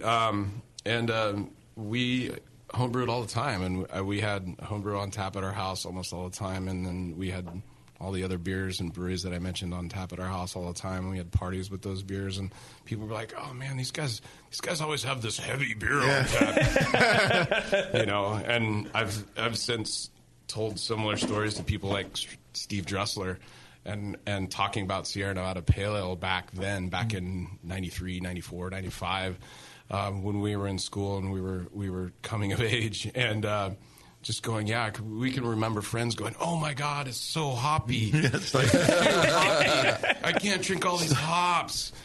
And now, you get kids out there that are like, oh, Sierra Nevada Pale, my dad drinks that. Right. Well, are there hops in here? Is it just sweet work bottle? I don't understand it. Yeah. So, anyway, moving on from then, we did everything we could to, it was before internet age, before, you had a computer in your pocket that told you where everything and anything was. Yeah. So whenever we visited somewhere, we'd go and visit the brewery, try and talk to the brewer, try and taste the beers, and find out what was going on out there and what we could do to make beer better or our beer better. Typical home brewer. Yeah. I mean, really. Yeah. Yeah. And it just kind of kept going, and quite honestly, I didn't really like school. I wasn't that I was a bad student. It wasn't that I was a great student. It didn't really work with me. Yeah. I liked being outside. I liked doing things with my hands. Back in the day when I used to exercise, swimming and riding my bike and running and swimming in the ocean were things that I loved. I didn't like sitting in a classroom. Yeah. So when I graduated from UCSB, I went back down to San Diego and did a YMCA job that I had done for years. Thought it was going to turn into a full-time job, and it didn't. So I was actually the first time that Stone Pale Ale was ever on tap, I was there and met Greg. Oh, wow. That night at Pizza Port Solana Beach, our hangout. So when I was home. Were you hanging out? Oddly enough, because that's where you worked for a long time, Yeah, later. Yeah, right. And so we... That's kind of cool, actually. It so many of the it's like ties. you can't leave. Yeah. And now the beer world's kind of small. I mean, it's kind of big then because there weren't that many people involved. Right. No, not in San Diego. Nothing like it is now. Yeah. And so that was great. That kind of early connection, and then literally, for working at the YMCA, I had a commercial driver's license to drive big-ass school buses around and take kids all over the county. And so I was living in Cardiff. If anybody knows Encinitas, it's an amazing little tiny pocket city or town. Yeah. Do you know Cardiff? I lost him. Yeah. I wasn't calling you out for nodding off. I was seeing if you knew where Jeff was talking about. Cardiff? Yeah, Cardiff by the sea. Yeah? Doc's from SoCal. Yeah. Isn't most of San Diego by the sea? Well, Cardiff. I think a fraction of it. The whole name is actually Cardiff by the sea. I'll tell you what isn't is Alpine. Definitely not. Great brewery, not by the sea. Sounds closer to Colorado. Right. So lived there and we Pizza Port all the time, all the things. Kind of lost my train there. That's all right. Anyway, hanging out with Greg. Yes, you drank the pale ale, and you're like, "This is great." Were you 20? Driving jobs. Were you 21 at that point? There we go. Okay, driving jobs. Yes, unfortunately, I was. Went and interviewed and told Greg, my story and everything, and reminded him. He was like, you did look familiar. And so he's like, "Wow, you're like perfect for this." Was he like screaming in your face like he does now about nowhere good near. beer? Okay. No. He was clean cut and he didn't look like Jesus. Everything. So I got hired as a driver at Stone, and I'm obviously interested in what's going on in the brewery. I would hang out with Steve and Lee after my shifts, and talk to them about what was going on in the brew house and everything. And the very, very first San Diego Strong Ale of all time, I went with Steve to the fest. Wow. And we were talking about all kinds of things. He's like, "You know what?" He's like, "We need another person in a brewery. How would you like to come in and work in the brewery?" I'm like, "Who do I give these fucking keys to?" Yeah, right. This truck. Where do I park? Get out of here. How soon can I quit? Yeah. So, and there's a ton of spin-off side story people that were involved. Sure. And one of which still works at Stone that I actually trained to drive. Oh, geez. Wow. And I moved into the brew house, my first professional experience, and that was the end of 97, beginning of 98. Wow. So, that was it. And it just kind of went from there. I mean, there was, little things here and there. Obviously, I spent over a decade total at Pizza Port in various different jobs. The last 5 years of which I was the head brewer at Pizza Port Carlsbad and the head of operations for all 4 locations. And we created a really, really intensely awesome machine of brewing and beers and dominant. People. Right. Yeah. Yeah. It was So how was insane. that? Why was that so successful as a group? Just individual talent every place, or did I think it's because you share a lot of ideas and stuff to get the? Oh, definitely. Yeah. I mean, every single one of the brewers that worked for me in that time some of them had been bussers and dopros at Pizza Port, but they just followed and listened and were so passionate about learning what we were doing in the brew house. Some of them with previous homebrewing experience, some not, but just I think they were passionate before they knew they were. And to bring them into the fold, so to speak, and create this team, we could bounce ideas off each other and talk about having 4 breweries. You know what you can do with yeast with 4 different breweries? Yeah. Wow. Making beer almost plan it right. Yeah. Like what you were saying all the earlier. strains you could have. Yeah, you all the strains for sure, but they're all going to be live and keep them all vibrant. healthy and happy. Right. Yeah, right. Exactly. And enough creative people there. And you're moving beer working as a between team. locations all the time anyway. So why not have you we could interchange beers, and so it just became a really, really powerful machine. And the accolades and awards and stuff, I can't explain. That was probably part blind luck and probably part organizing. Has beer gotten better since you won? You think? Yeah. I mean, could you beat yourself now? I mean, Is that a trick question? Yeah, that question, Tasty, was at the same time the most fucked up, but also the most on point and the best question I think anybody in this show has ever asked in 11 better fucking in years. the last 2 years everywhere, I think. Right. Yes. So No, I assume we ask the hard questions here on the Brewing I'll give you the Network. benefit of the doubt, Jeff. You were way ahead of your time, and you were hard. It's been a long couple of days. Good No, question, I had to Tasty. think about that for a second, and I realized what you're asking me. And I guess my answer would be that I hope to. And I certainly would hope that over time and having a brew house now that I've engineered on my own, with the manufacturer and creating systems and knowing what I've known and continuing to travel, continue to drink different beers, talk to different brewers. And, it's kind of the same thing that I did before. I was kind of on some people are like, how's retirement? I'm like, you're like, what are you talking about? I left Pizza Port on December 31st of 2011, and I got a lot of that. Like, oh, how's I'm like, I work harder than I did before. Yeah, it's like you're putting us in pasture. You're like, here's here's a project. It's like your retirement project. Like, oh, that's cute. Jeff left, and you had 2 jobs then. Yeah, right, it's like, oh, you don't get it, but that's okay. So I feel a little bit like I'm still kind of coming back into the fold and getting back my rhythm. I have an assistant who's grown leaps and bounds with me in the time that he's been with me, Brandon. Thank you.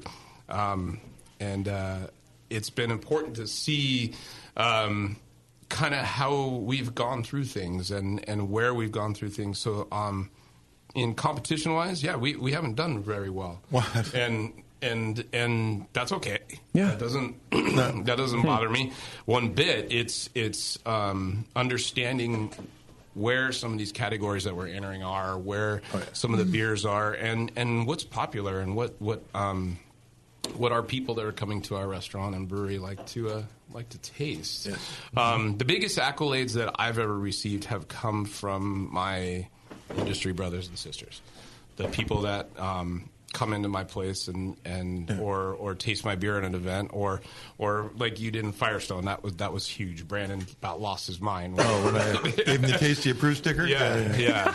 He laminated it. He still has it.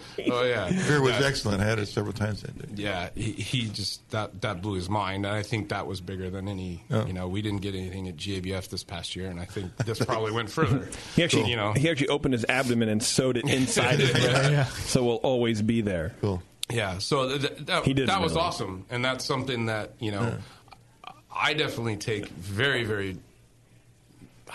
It's huge. Yeah. The respect and the people, the brewers that come by your booth and try your beer and go, man, that's awesome. You got 6 different beers on, and they're all. Dude, I tell you, so I didn't make it to Firestone this past year, but the year before. We had the great luck to park our RV with our exit door facing your setup. Yes. And that was, and then we had the Rare Barrel on the other side. Yeah. So between you guys, we had the best time. We had the best time because we had access to not only great sour beer, but great classic American beers. Yeah. And it was fucking awesome. Who was it? Oh, no plane involved. The guy plane involved. The guy from Public House, Greg. He was like, dude, your Kolsch that night saved me. Yeah? It was so nice. And you guys were right by Brewing Network. And I'm like, yeah, that was awesome. And that, believe it or not, that's where the name Sweet Ride comes from for the lager that we tried first. Oh, really? We were nicknaming our rental RV that weekend the Sweet Ride. And that beer was in the tank, and when we got home, it didn't have a name, so it became Sweet Ride. I was going to say, you definitely were not referring to the Brewing Network's RV. I think he probably was. But how much more of a SoCal name can you get? Oh, Sweet Ride. Yeah. Let's hit this Boy Wonder next. Boy Wonder, let's hit the Boy Wonder. It's an IPA. Oh, that's a danky bomb there, man. Doc's almost done with it. So weedy. Yeah. It did me in. Resinous. Yep. Now on your website, and I went on your website before we went live, and I counted. I did some counting. Which is something I try not to do. With your hands? Yeah, well, no, I wrote it out. Take your shoes off? I did. I'm really stupid. And his pants, too. And my pants, yeah. Oh, shit, I need one more. That's where I start. I start with 1, 2, 3. So out of the 23 beers that I see on your tap list, 2 are IPAs. Right now? Yes. And I just want to give you a slow clap for that. Oh, yeah. Because Well, no, you can't give them a because they Vienna drank lager. all the IPAs. That's true. Yeah. Well, I mean, in the land of IPA, and you touched on it a little bit. How do you justify? Sir, accusatorily, 21 out of 23 beers not being something that is higher ABV and tons of hops? Well, we already touched on it. That was, part of it was the lower ABV side and the classic style side. The other side of that is bringing beer to people that kind of gives them some sort of background into how we got here. Right? Okay.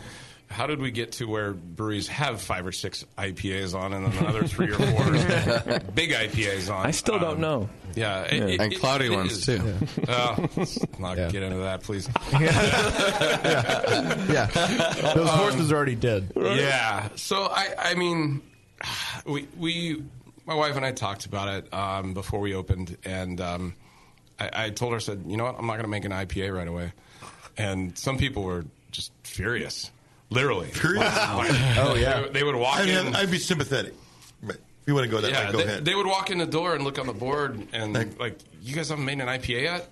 I'll come back when you have a beer I want to drink. Oh. And we're like, okay. But then other people got it. And we're like, oh, okay. You have an English brown, an Irish stout, and an English bitter on tap. Let me check this out. Let me find out what it's about. And that was kind of like, we didn't want to just throw it down and just, okay, here we go. We're on the IPA train. So it worked a little, or even pretty well, I'd say. Okay.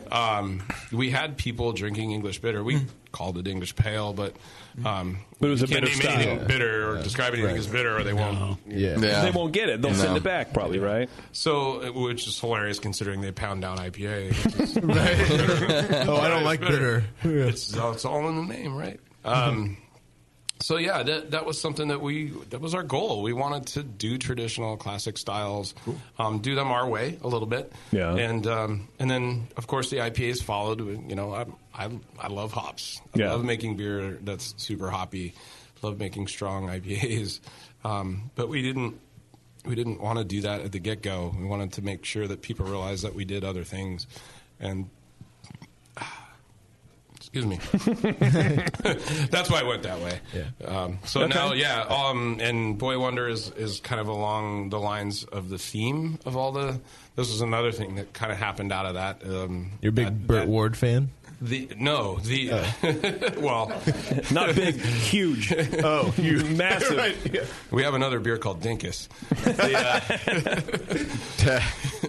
The idea that it's a play, right?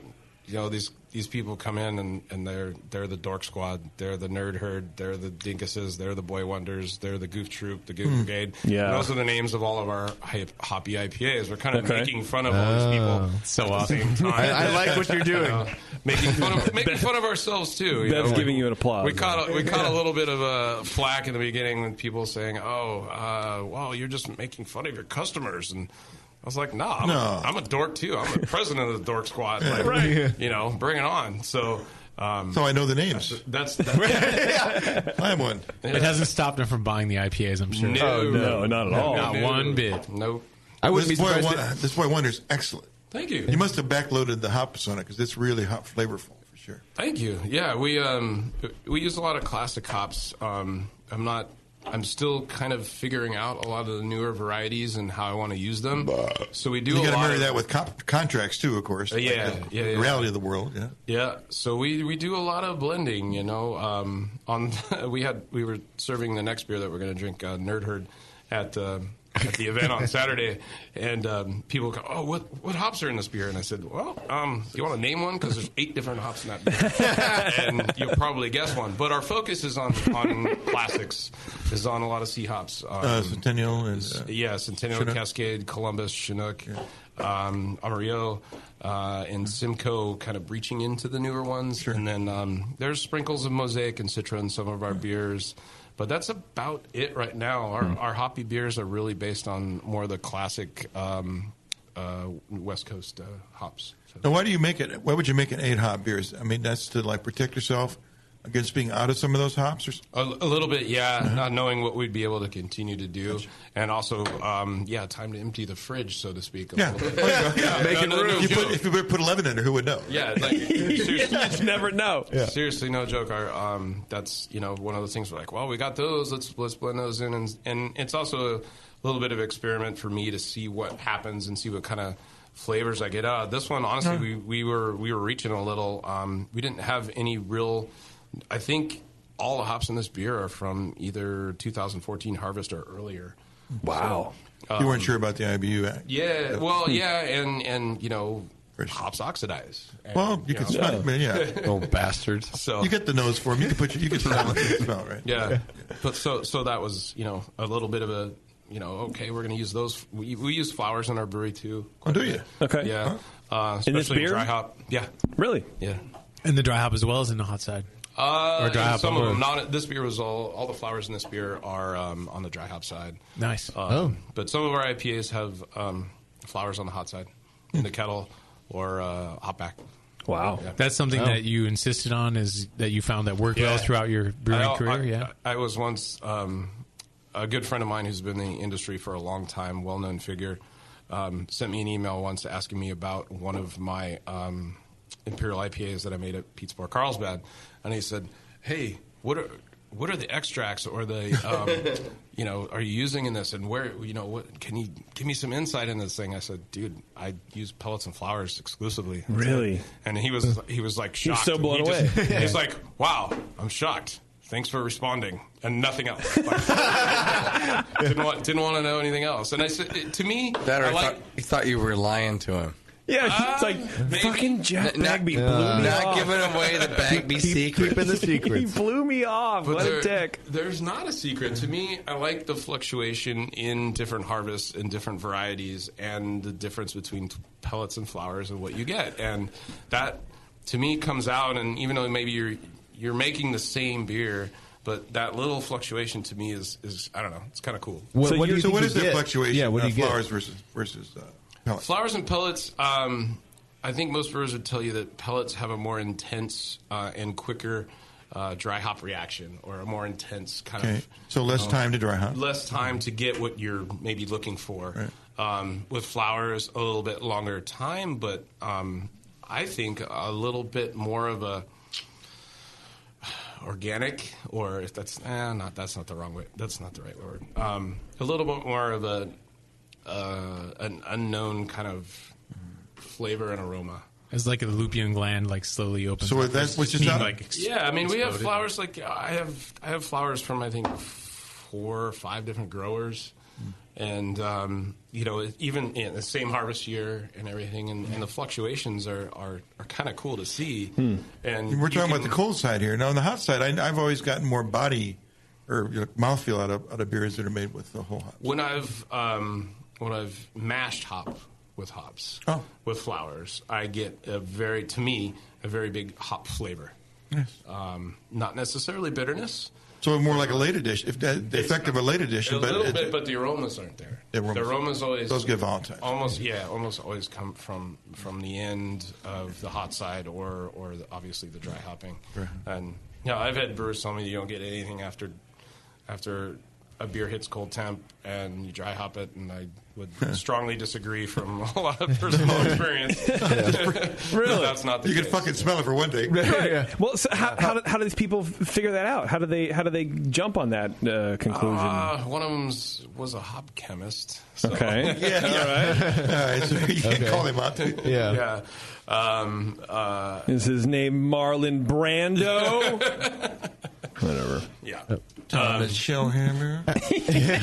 No, so it's I don't know. To me, a lot of trial by error or trial by success in the past of putting hops in different places, putting flowers in different places, and see what they get. What?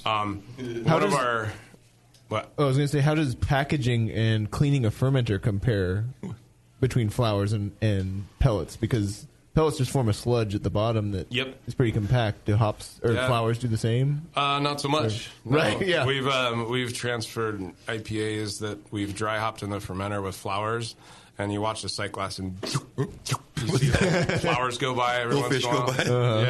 Yeah. And there's ways that, obviously you can look at our beers here. We serve bright beer. Sure, yeah. It's kind of funny because you're like, I wonder if that's really going to hurt or help. Right, yeah.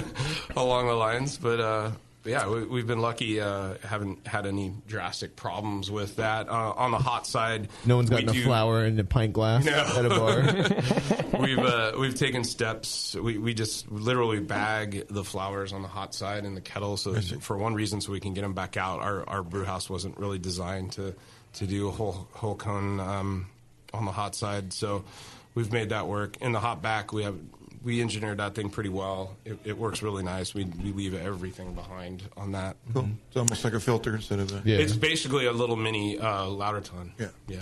So I just got a message from Bev. And she goes... Just don't know. How much are you going to pay me not to say this stupid thing you just wrote? How long have you been doing the show, Bev? Like 8, 9, 10 years? 8 years. 8 years?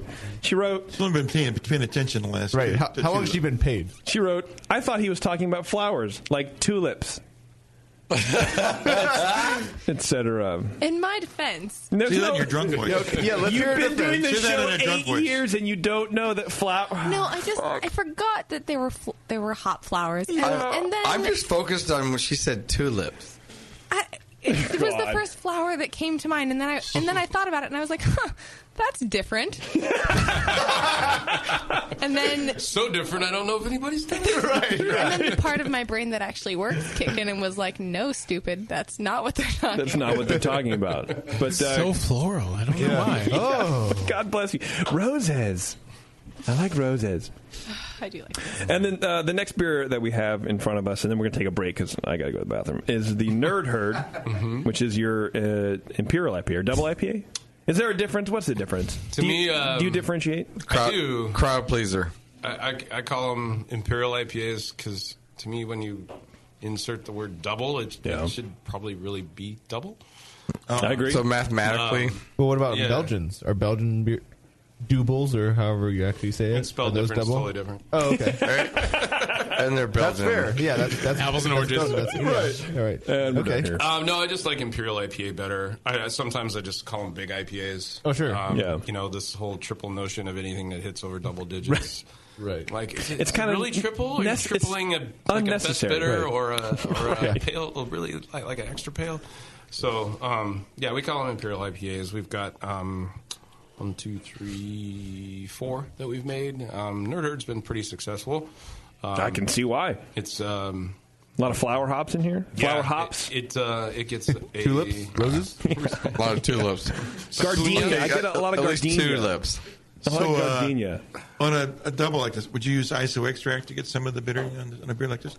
You're all hops, purist. Don't use any extracts or any oils or anything like that. What is fuck Vinny, right? What the fuck does that guy know about? Oh no, shit? I didn't say that. I'm just. He doesn't listen anymore. How does that affect your yield out of your brew house? Sometimes it can suck. No, it can. Yeah. As you guys know, that hop matter sucks up, especially the flowers suck up a ton of wort. Sure. That can be difficult and depressing when you're like, I was trying to yield 20 barrels and I got 16. Yeah. That can hurt. And you know that you put hops in that serving tank or bright tank, and there's going to be more. Yeah. They're taking up another amount of loss, and you probably and you probably find it. So you start doing the math in your head, and you're like, oh yeah, we need to charge a lot more for this beer. But like I said, I've kind of been sticking to my guns on the mix of flowers and pellets and the different harvests and flavors and aromas, and I've liked it so far. It's worked out great. It tastes good, man. Thanks. Tastes real good. That's great double. I'm really impressed by just, and this lineup is perfect because you have the Sweet Riot on the one end of the scale, and then you have the Nerd Herd on the other, and it tastes like they come from two different breweries. I wouldn't guess that. Seriously, I wouldn't guess that your breweries, I wouldn't say focused on lower ABV beers, but you do a lot of them. Yeah. And then you can do these hoppy IPAs so well. There's a lot of layering. There's a lot of thought, I think, about flavors that are going into them. Isn't really there. It's just, I mean, it's a broad spectrum, but I think he hits it pretty well. Like nailing the styles. You don't have a house really flavor. Definitely. We do get a lot of compliments from brewers and local, beer tenders that have been in the industry for a long time that say, we just send people that, when we send people to your place, we say, if you want to drink beer that's to style in several different categories, like, go to Bagby. And we really appreciate that. That's something that I like, that people are starting to recognize that. People come to our place and are going to drink our alt beer, and it's like, you came here for that. Wow. Really? You kind of have to call it amber ale to sell it. Right. Well, because a lot of people will look at that as an insult, I think. Oh, you want to drink beer to style? Oh, well, then maybe it's like you're not being creative enough, or you're not pushing the envelope. But the envelope doesn't necessarily need to be pushed all the time. And you can still make clean beer and good beer and delicious beer because it takes a very steady hand to do those things. And nailing that style is not necessarily easier. Oh, right. No, not at all. At all. Yeah. No, it's good to recognize there's a bunch of consumers out there that are looking for certain styles. And our Kolsch, like we get. My wife sent me a text on Saturday. She's like, "When is Kolsch coming back? People are asking for it." We have Sweet Right on. We have cream on. We have our golden ale with honey. Like, I never thought I would hear of a brewery in San Diego having a demand for their Kolsch. Yeah, that's great. Unless it was a Kolsch IPA, dry hopped Kolsch, a triple Kolsch high hop. Right, Imperial Kolsch. Do you do any water treatment? Because to the same water that makes a great Pilsner or Kolsch is not necessarily the same that makes a great double IPA or even Irish Stout or anything like that. True. No, we do a little. We use some RO. We have pretty hard water in San Diego, so on the ale side, obviously, it works really well. But we do try and cut out a little of that hardness. We have a giant charcoal carbon filter that pulls all the junk crap out of the beer or the water. And then, we try to pay attention to that. And I never really have in my past. When I was at Carlsbad, everybody was like, "Oh, you don't treat your water?" I'm like, "Nope, straight on from the tap." We also hold our hot liquor tank pretty hot, so a lot of the bicarbonate drops out. Okay. Even though the water's still hard. That helps with some of these styles. When we're doing a lot of the German styles, we'll try to pay attention to that, or the European styles, except for the Belgians, of course. Yeah. All right, I got to take a break. So please, I got to go to the bathroom. Yeah. We're going to get another round of beers in our glass, and we come back. We're going to continue talking with Jeff Bagby from Bagby Brewing Company. Brewing company or beer? Beer company. Beer company. Yeah, we like to confuse people. It's all right. I get easily confused. It's a session, everyone. Stay tuned. We'll be right back. Listening to the Brewcasters. On the Brewing Network.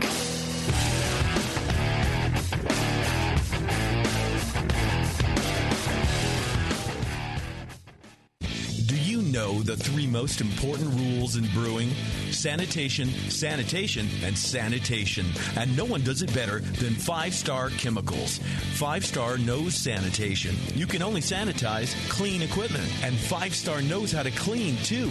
For craft brewers and home brewers, 5-Star has what you need to keep your fermenters, serving tanks, kegs, and draft lines sparkling and free of any beer-spoiling bacteria. PBW, caustic, acid cleaners, Star San, SaniClean, lubricants and defoamers, pH stabilizers, and more. 5-Star Chemicals has cleaning supplies, safety supplies, heat exchangers, pumps, hoses, and valves. And 5-Star is proud to offer eco-friendly products that exceed customer expectations. If you have a cleaning problem, you need the 5-Star solution. Visit 5starchemicals.com or call 800-782-7019. 800-782-7019 and get the 5-Star treatment today.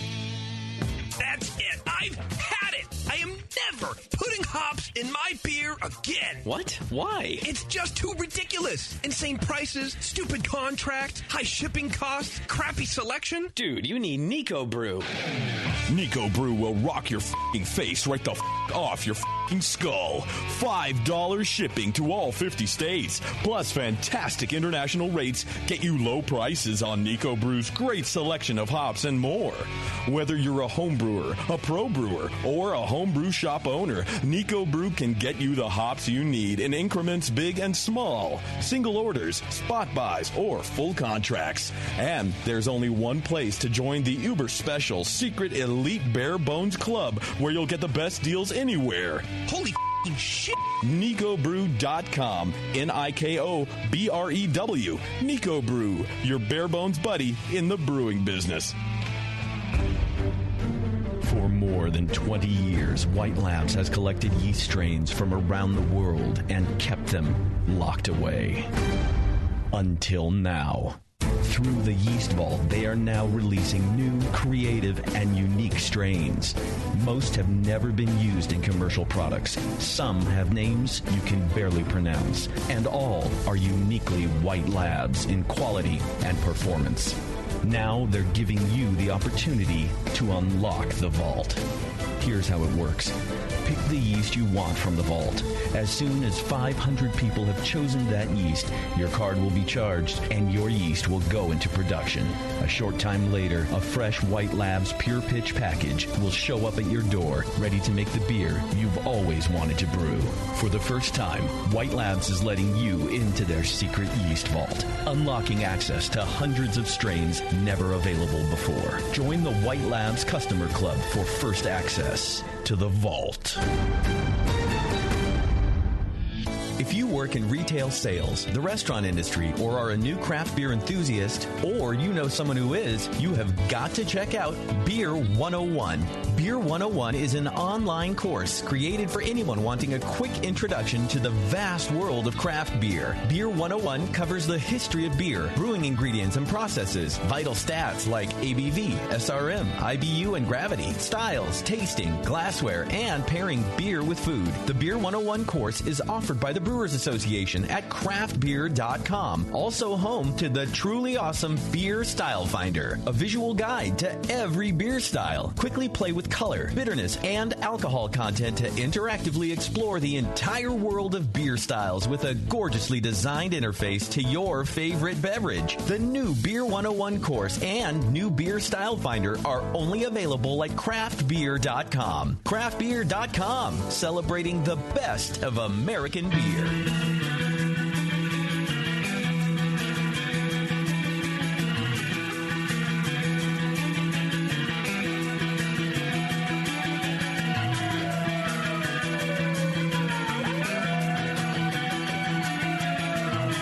You're tuned into this session because life's too short to listen to crappy radio.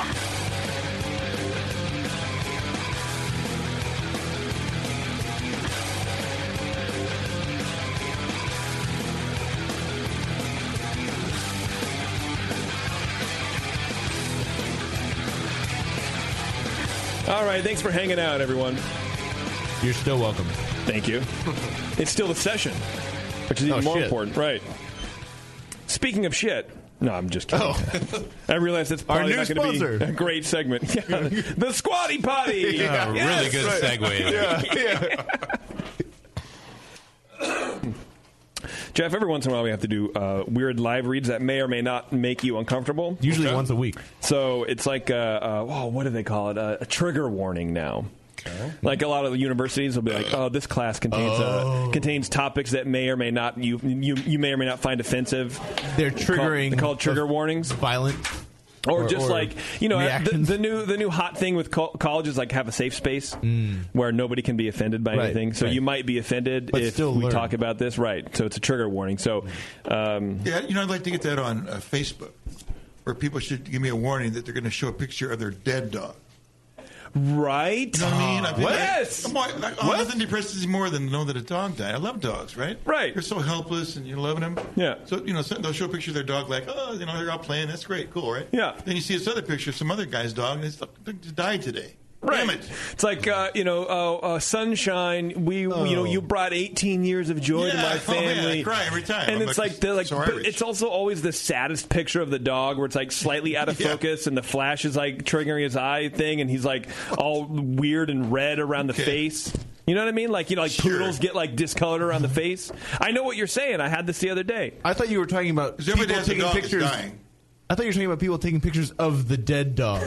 And putting I'm like, who are you friends with? Like, why does that happen? I taught him to sit still, but damn, he's doing a good job. Yeah, I'd agree. I've seen some sad, isn't it? Some really good looking dead dogs on there that I like good friend loses his best friend. Come on, You don't necessarily want to see. I feel it there. You know? Yeah. Welcome to life. Life needs a trigger warning. Warren's a robot. I want a trigger warning on Facebook. I want to be able to cut I those. think you Can I should. filter those out? You actually can. There's a Really? No, you Really? Yeah, no. There's plugins for like That means if Chrome. whoever posted it has to say this is a picture of me. Yeah, so but I think you can. I think you can block it up by keywords. This is part of the reason why they have the new system where you can like in different ways or not like in different ways. It's for probably also for filters. Do you think if you do you if think it's a picture, it'll it's a sad- remember? and everybody's sanding it. Anyone's sad, you no. don't want to see that. Don't look at that. Do you think it'll You need the remember safe, your sads the and safe, be like, oh well, we won't show him those things. No, you need the safe space button. You can just hit, and you're like, I'm out. I can't look at this anymore. I Well, need you to should be really emotionally just. protected. I'm sorry, I need it. You know what you it's need. understandable. You Yeah, need a personal assistant to screen that shit from you. I don't That's what think you need. anybody in this I room only do. could get scarred. They'll go I through really your, don't. They'll go I- through your I Facebook watched- feed I watched and just give something you the that highlights. a friend of mine posted, and literally it bothered me for like 2 days. What was so it? much so that I'm not even going to tell you what it was. No, bullshit. You got to now. There's no way out of this. Was it a There's no way professional out. No, irritation? I'm not going to be that depressed. Was it a professional irritation or It is had, it personal? I'll just say that it had to do with a pet. Okay. He doesn't want to have to think about it all over again. He's not going to No, tell I the don't. story. Dude, He's it really already threw me thinking off. about it. Really? Oh my gosh! But Yeah, what? I saw it in the I morning, feel and I right was now. like, it bugged me, and it threw me off for like a day, and then the next day, my wife was like, "What's going on?" I'm like, "Honestly, this is what happened. I didn't want to tell you because I knew it'd affect you too. And if I told you guys all in this room right now, it would affect you too, and everybody's listening." Wow. I kind of want to. Did it affect your beer? Well, now I'm thinking the Did worst. not affect the beer. Are you sure? Not that batch? No. It didn't affect this boy Wonder, man. It's just, I love it. It's my second pint, and I've had the taste and everything. Yeah. I love that shit. Give me a hint. Give me a hint. And what it was. It had to do with a pet dying. Yeah, but a bigger hint. We knew this. Right. We already knew this. I'm just saying that. No, the show's caught going up well. in I'm not going to get it machinery? all morbid. No. See, thank you. Wow. That's kind of word I'm looking for. I guess. Well, I like Jeff's sensitivity. I guess this is probably the next Twitter game. right. How would your pet die on Facebook? Oh no! What was Jeff's pet Twitter? Emotionally scarring pet Twitter. How about we talk about some beer? Well, he's going to do a live read. better yet, Jeff. It's a random thought. What's better than beer? Jeff's twitching. Here's a way for you to be completely upbeat about anything after the blue ball session you gave us. Apparently, you can go to adamandeve.com, Jeff, and for a limited time only, you can get 50% off just about any item. When you select your one item from adamandeve.com at 50% off, you'll also receive 3 free adult DVDs, plus a free exclusive gift. And to top it all off, Adam and Eve will throw in free shipping on your entire order. Reach around. Now, did you say here's your brownie or reach around? Yeah, well. Here's your brownie. Jeff's going for bestiality. Well, in the past... Oh, too soon. In the past, we've always said, the exclusive gift is so sensual they can't mention it. But, they can now. Oh, yeah. It's called the clit bumper, Jeff. These are the things we talk about on Beer Radio. Can you guess what it's used for? It's the ideal pleasure ring for couples. The man will love the way this ring lets him stay harder for longer. Bev, perfect timing. Speaking of, Bev just came back. Yeah, it increases the strength of the orgasm, whatever that is. She'll love the way the pleasure nubs thrill her sweet spots. The unique bumper stimulates her clitoris. Don't even try. Clitoris. Bev is squirming right now. It's soft and stretchy for a comfortable fit, made of premium silicone. It's waterproof and compatible with all water-based lubes. AdamandEve.com and good to know. Go to AdamandEve.com and use code BNARMY at checkout. That's BNARMY at AdamandEve.com. Use code BNARMY, people. Oh yeah, do it at AdamandEve.com. Did it say it was washable? It's waterproof, yeah. Washable. Washable. Well, I mean, do you need to wash Taking it on a silicone? journey? Stick it right into the shower. Every time I use it, he wants to He's a medical professional. He wants the sanitized cycle. He wants the autoclave. Take it to the office and you throw it in the autoclave. No, It'll be not fine. autoclavable. Yeah, it's not autoclavable. No, silicone is. Can you No, autoclave silicone? oh no, it'll melt. Explode. Really? Yeah, I know. This is premium silicone. This though. is like this is Right, yeah. Yeah. Whatever. AdamEve.com, people. Right. They're good sponsors. They're good sponsors of the show. They believe in what we're doing, and we believe in what they're doing, trying to give everyone an orgasm. They kind of like us. Hey, it's the click bump. Can you turn it upside down? Not out of... in special occasions. Who can't like that? That's true. You're going to need a harness. Also available on AdamandEve.com. You probably can, for sure. All right, let's get back to Jeff here and Jeff's beer. Yeah, let's talk beer science or something. We're going to talk beer science, but first I want to make sure everybody knows where the fuck Jeff came from. So you came from Stone. Mm-hmm.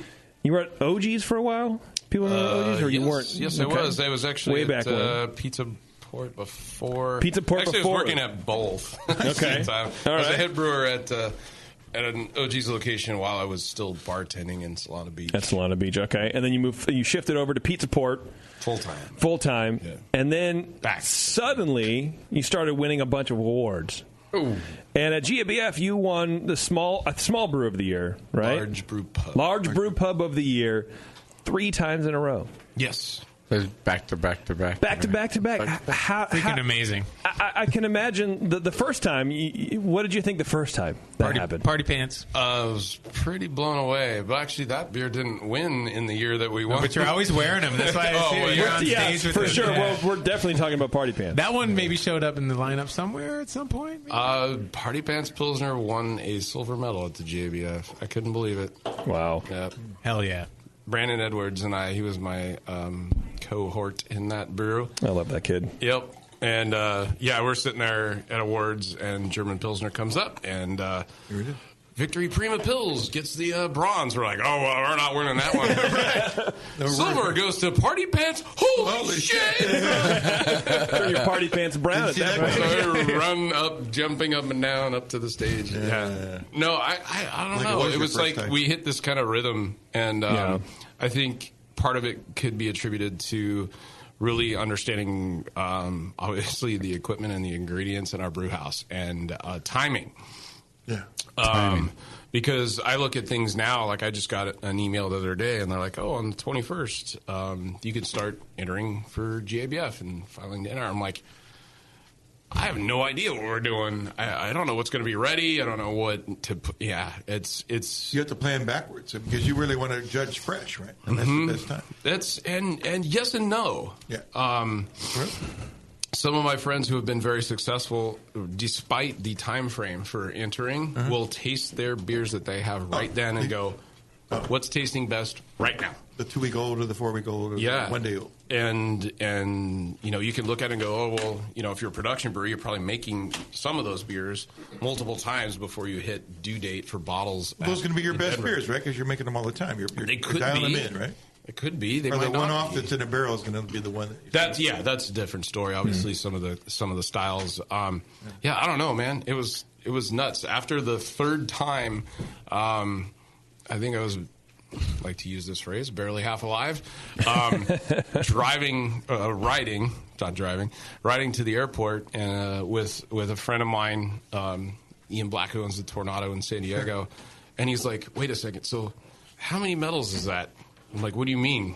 How many medals is that?" And he goes, "The last 3 years. How many medals is that?" And I had to stop and think, and I went, 20. Wow.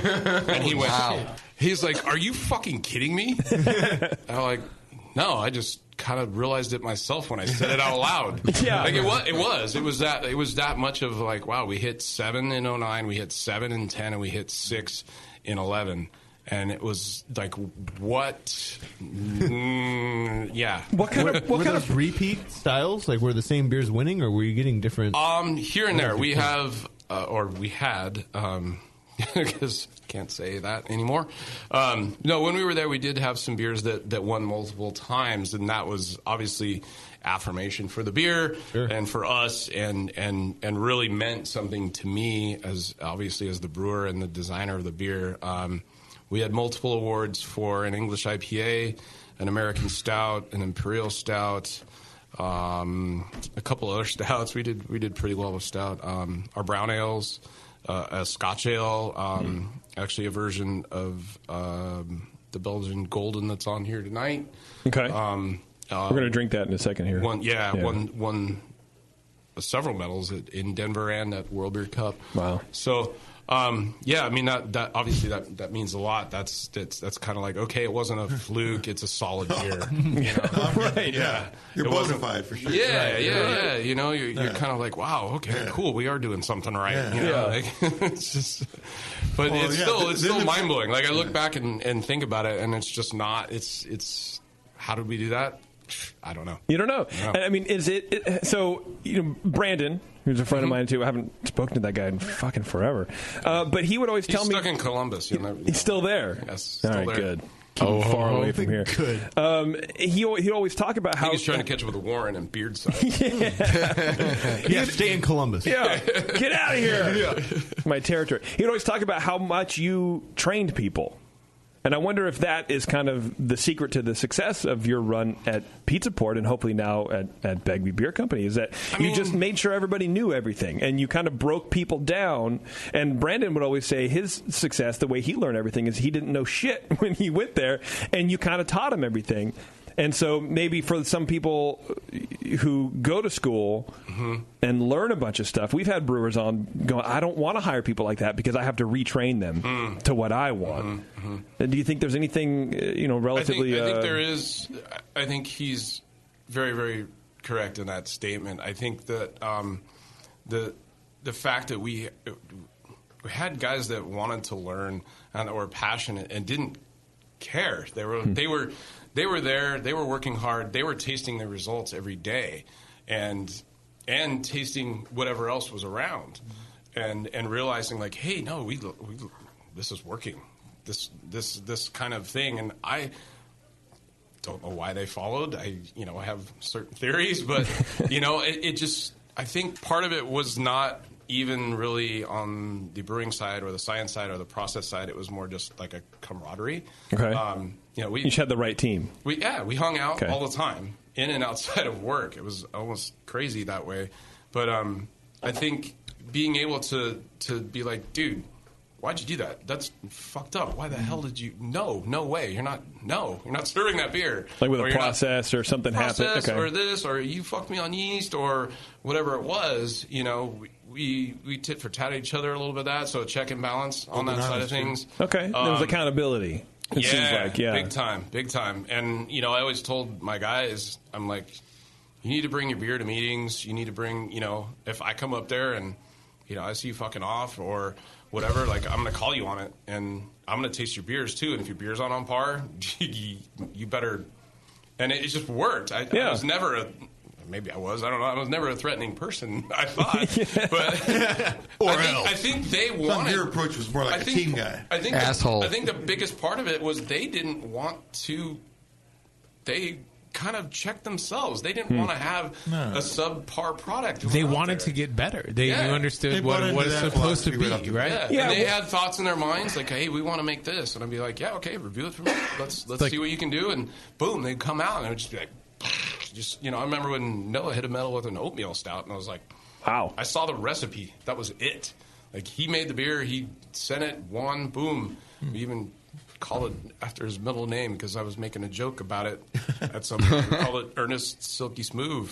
And it was awesome. It was a badass beer. And I'm like, I've never made oatmeal stout. Let's go for it. Fucking love that stout. Let's do it. Man. I wonder if it's also just, it sounds like they kind of had accountability, but they also had free reign. Oh, yeah. No, I mean, they knew the certain beers that I wanted them to make. Yeah. At Pizza Port, you had to have an IPA. You had to have, some of kind of our house beers, which were like Shark Bite Red, a beer we call Chronic back in the day. Actually, it's huge now. Still, they can it and sell it all over.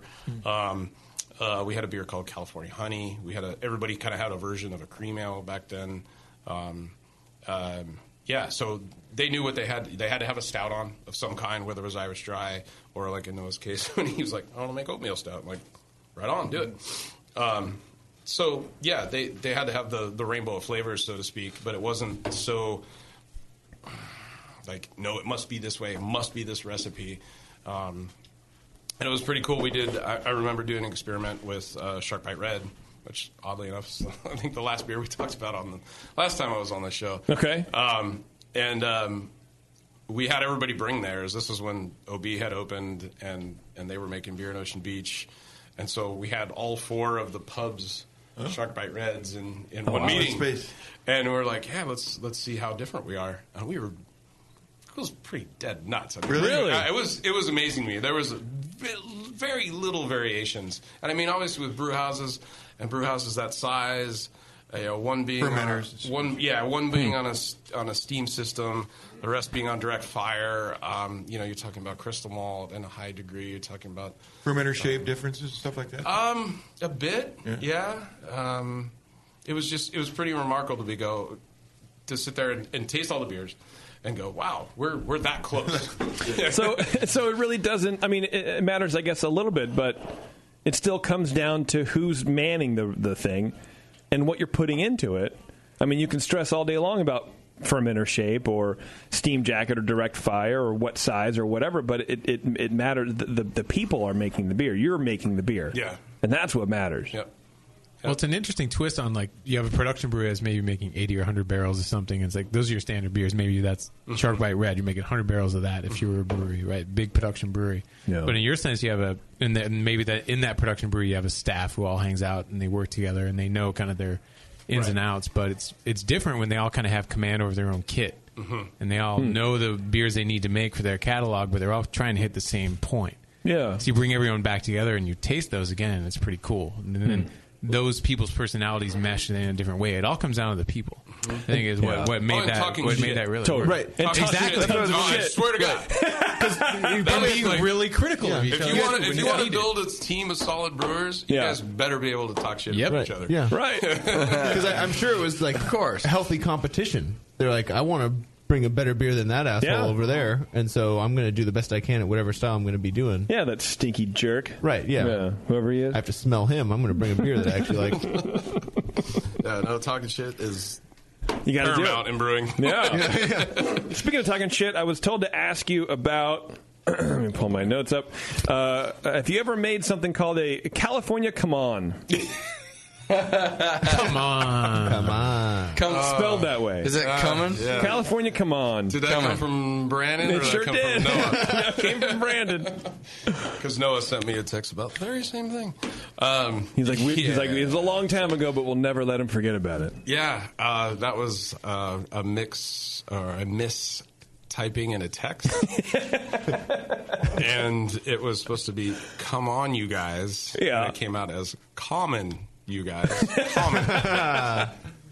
So, yeah, I'll never live that one down. But that's part of... That's the culture. Talking about. Right, yeah, that's the culture. If I didn't have that with those guys, if I couldn't send them that right now, we would never had that what we had back then. So, yeah. Yeah. Is there a lot of pressure, like leaving port, and you're going to start your own business? Mm-hmm. I'm sure, like you know, how a lot of people going, "Oh, hey, how's retirement?" But I'm sure you had maybe even a larger amount of people going, "When are you going to be open? Hey, you know, what beers are you going to make?" And you're already kind of had set this bar for yourself. Yeah. How do you meet that? There was a little internal pressure on myself. I think I could never really gauge or feel the public pressure, if there was any. There was.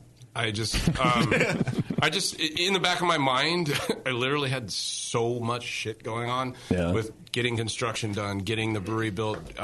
We have a gigantic restaurant, trying to get all that done. And a lot of that kind of pressure of what is he going to make?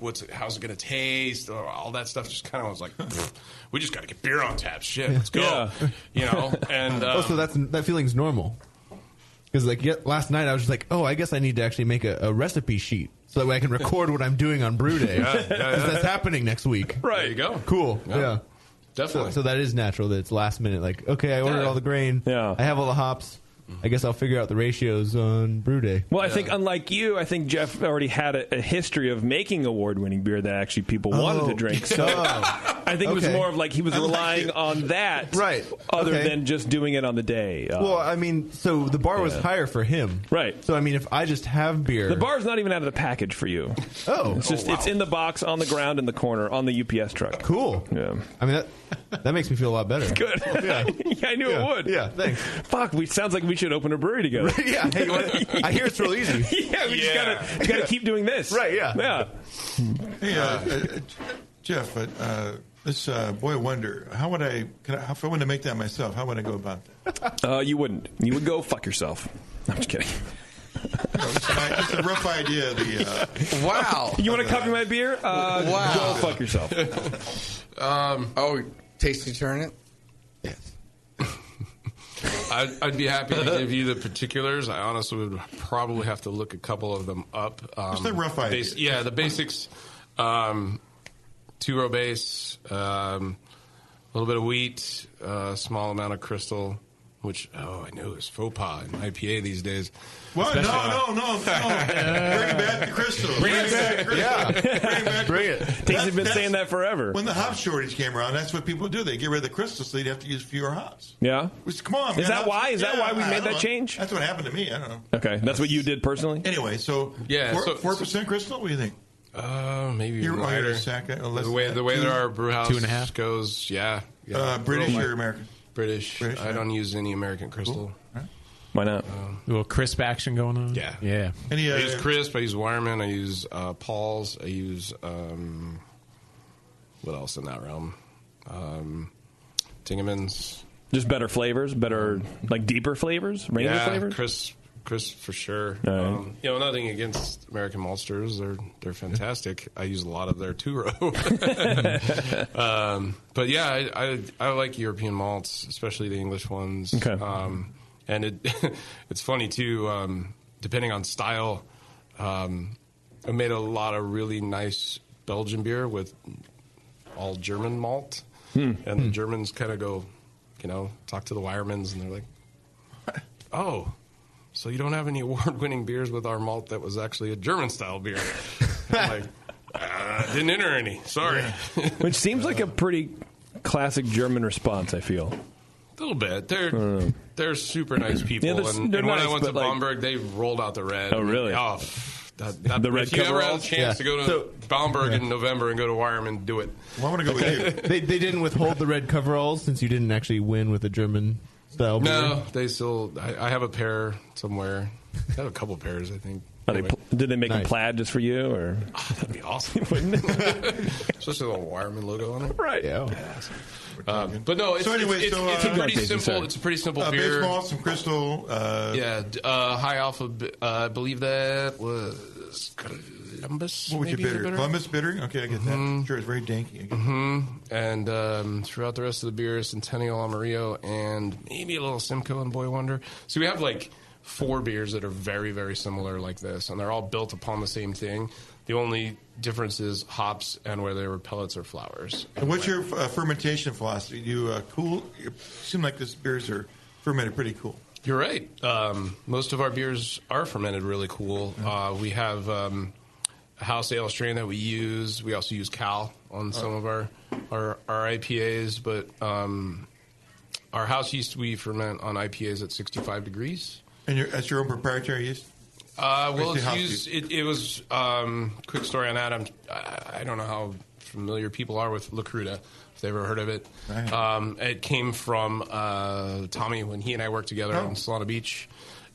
He brought it from Cerveceria La Cruda, which was a short-lived brew pub in downtown San Diego back in the day. And his buddy Troy Hoyo brought that strain into that house. It was banked with White Labs way back in the day. And Tommy used it at Port, and a lot of the Pizza Port brewers use it. It's an excellent. It's just a beast. It'll attenuate. It'll accentuate malt. It'll work in hoppy beers. So why would you have Cal Ale in the house at all if you got that? Because I could get it. Oh, everybody in town's got Cal. It's around. It's everywhere. And you know it, and you know it well, Exactly. probably. Cool. Yeah. Good answer. Good Yeah, answer. I know that yeast too. I probably know Crudo a lot better. I know what it can do and can't. We make our cream ale with that yeast, and we ferment it even cooler. So on the hot side on this beer, how much of the IBUs do you think are from early edition, like early on? That's a good question. Half? That's my kind of rule of thumb. Give it up. I don't. I honestly don't know. How many pounds? Stop pulling out his butterfly knife. How many pounds in a 20 I think I barrel know batch? where Tasty was also going with this. Too. A middle edition is kind of blank, or is it? No, their middle edition is there. It's not heavy. Some of our IPAs have. We usually boil 90 minutes on most of our IPAs, and sometimes they're first worded, sometimes not. Then usually a pretty significant bittering addition, and then some mild additions from then to the end of boil. Some of them are only at halftime. Some of them are at 60, 45, 30, 15. Layer a minute? Yeah. Cool. Just depending on the beer and what we kind of thought. And then a would work. buttload of Whirlpool? Or? A pretty good amount of Whirlpool, yeah. And then we don't dry hop aggressively as some of the brewers that I've been talking to. You already put a lot of Roma into this beer already. Yeah. Tons. Yeah. Tons. Yeah. Yeah. And I think, I don't know, I haven't experimented personally, so I don't know my own belief on it. But I'm talking to brewers now that are using double-digit per pound dry hop.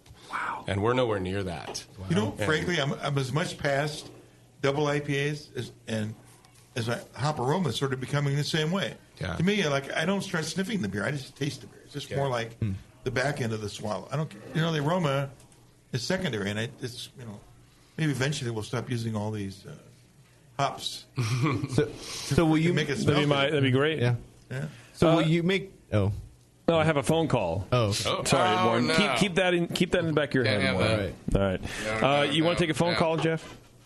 Sure. All right, let me get the person's name here. Hang on a second. I can ask my question while we're waiting if that's going to be. Yeah. No, that's fine. No? Okay.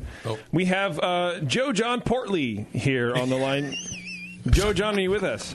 No Joe alias there. I know exactly yes, what this is. yes, sir. Yes, sir. Yeah, you have a question for Jeff.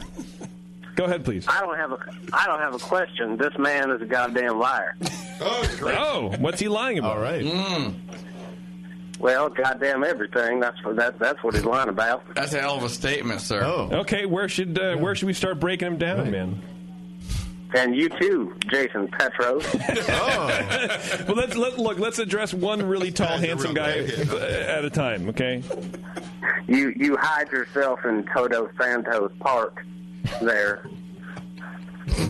You're all liars. What? What are we lying about, young man? What's specifically what's Jeff lying about? What's Bagby lying about? Well, Jeff's lying about everything. I love the specifics there, Joe John. Hey, Bevo. How come you weren't doing your job? Go ahead. Jeff, you Are you wearing short sweatpants in our Portly? Jeff, you shut your dang mouth. Do you have anything to call him out on? Just besides anything, just specifics. Give me one thing. He used to yell at us so much. Oh, so you worked for him? Oh, I did, and it was hurtful. Wow. Is Joe John your real name? Yes, it is now. Yes. Because you better not be lying about that. I have legally changed it. It is legal, therefore I am not lying. Are you wearing Crocs? Crocs? No, I mean I eat them, but I ain't wearing them. All right, are you sitting alone naked on a futon eating Cheetos? Oh my God, that's my summer vacation. Quit looking at me, Jeff. Oh my God. Listen. Facts aside. So that's a yes. Yeah. Jason Petros. Yes, sir, Joe John Portley. Joe John Portley. That's right. That's right. Yeah, I was pro character there, Joe John. What are you doing, man? Let's get back to the Cheetos. Yeah, your therapist is working wonders on you. You almost broke it. Listen here. Oh, hell. Cheetos are a major part of the American diet. Oh, they are fried crispy cheese. Cheetos and dew. Don't Cheetos talk and trash dew, to me. baby. Goddamn you and everyone like you. All right. Well, listen, Joe John, you're able to confront the man who has caused you so much emotional grief and stress over the past couple of years. It sounds like, or whenever. I don't know when you worked for him. What would you like to say to him? You're in a safe space. He can't get at you. What would you like to say to him? Jeff Bagby. Yes. Goddamn you to hell. All right. So I'll buy you a beer in a couple weeks. Jesus Christ, Jeff! Really? That's it? The best you can do. All right. Well, That was so bizarre. Thank you very much. Thank you very much. You hired some weird people back then. What the fuck's going on? You should have sued. Let's talk about some of this beer that we have. What is this? The golden one. What is this? It's a Golden Girl. Smells great. I love it. No, Maybe even a Belgian. JP? Tis. Not a good segue. Not a good segue? No, That's fine. You're really good, but... Thanks, Doc. Not Warren, this time. what was your question? Oh, I thought we already moved on. We had. Well, I was trying to move Well, on. I know, but- right? Yeah. Back on track. Yeah. I mean, do you want me to ask it, Bevo? Of course. Go ahead. No, Warren, no, please. it's fine. It's ahead. fine. Do it again. I was going to ask Jeff about if he had different IPA recipes that varied in the middle hop edition on the hot side, and if you noticed any difference versus just doing like a bittering edition and a huge whirlpool, or if you actually got something about actually kind of staggering throughout the boil. Quite honestly, nothing major. No big difference, or I mean, do you do some pretty serious variation, or do you kind of have we do. We have some beers that are hopped like every 20 minutes, and then we have some that literally have a bittering edition, middle edition, and whirlpool, and that's it. And it's kind of funny now that you bring it up. I never thought about it before, but yeah, I'm sorry. There's not there's not a huge measurable difference to me. I do believe in kind of layering in things, especially when we're doing things like we are with the hops that we have and the different varieties. So I think that's kind of key to our IPAs, especially on the dry hop side. Makes a big difference. Yeah, but we have some IPAs that we don't dry hop in the fermenter. We only drop like Boy Wonder is serving tang only, no dry hop in the fermenter. Some of the others are dry hopped in the fermenter and the server. So, yeah, it's. How do you dry hop in the server? Do you like hang a bag? Yeah, or three. Yeah, three. Nice. Nerd Herd, give or take. Gusto, I love Nerd it. Herd that we had earlier has 3 giant bags of hops. Wow. They're like, which three are those that you put in there? I really want to know. I'm tasting it, but I'm not sure. Is that also at a different temperature? Like when you're dry hopping in the fermenter, is it the same temperature as in the bright tank? No. Everything in the bright is at cellar temp. So okay. Yeah, we're cold at that point. Really cold at that point. When we dry hop in the fermenter, we're taking the beer down a few degrees to try and add this post fermentation.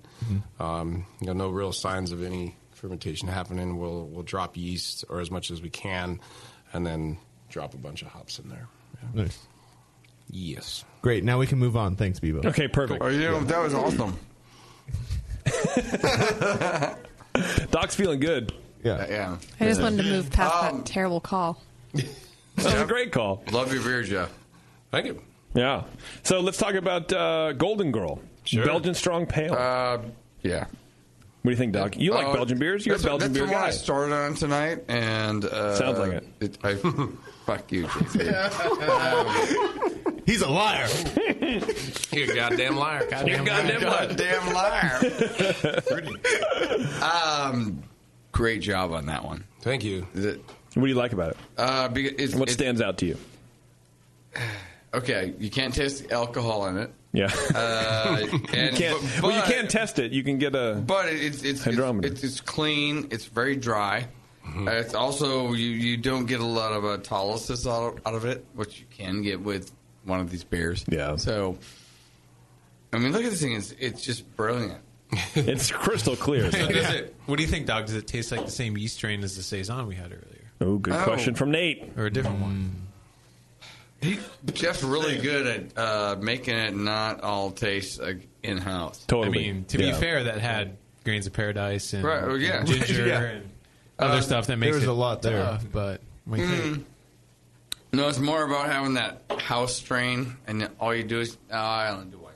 I'll just do this 1-1-1. You just know how to manipulate it. He does it good. Yeah. Well, Jeff, was it the same strain as does the seem like Saison? WLP 565. Different strain. Is it 570? No, this is oops. This is a strain that another private strain, but it's not really private because it's apparently a one form of the Duvel strain. Yeah. At some point in time. Super dry and ester forward. Kind of thing. Yeah. I mean, the thing definitely. The thing just goes. Like, I think this finished at 1 Plato, 10:05. Like, it's super dry. Yeah. Very dry. I got that.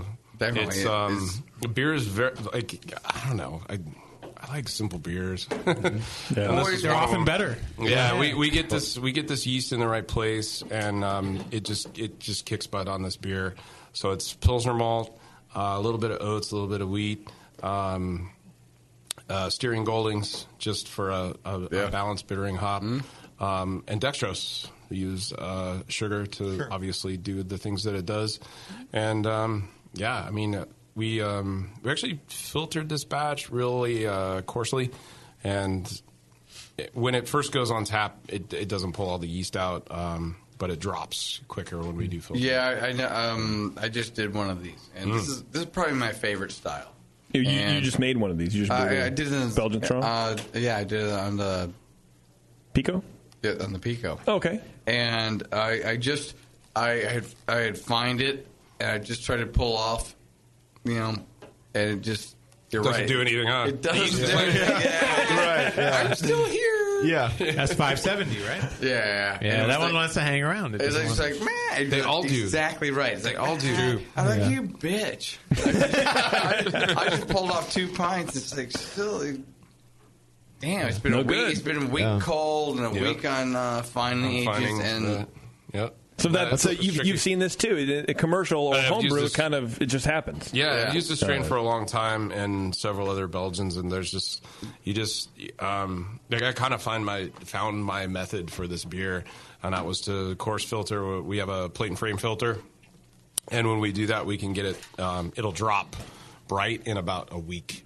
Yeah, but people love the beer, so we put it on tap, and they don't fucking care. They just, they're like, oh, right, it's just a little hazy. But now that it's bright, I mean, I just look at it. This thing's brilliant. Yeah, when it's bright, it is dangerously easy to drink. Yeah. Oh man, I can taste it. One of my favorite things about this style. You don't get those I can hear it. You don't get the yeasty, bitey thing coming off of this one, which you can really easily. Yeah, and it's a wild beer. It's really wild. Jeff, do you do any beer in barrels? Like when I drink this beer, I think, wow. I've always wanted to find a good white wine barrel or barrels to put this style or this beer in particular in, and I just haven't yet. Currently at the brewery, we do have some barrels.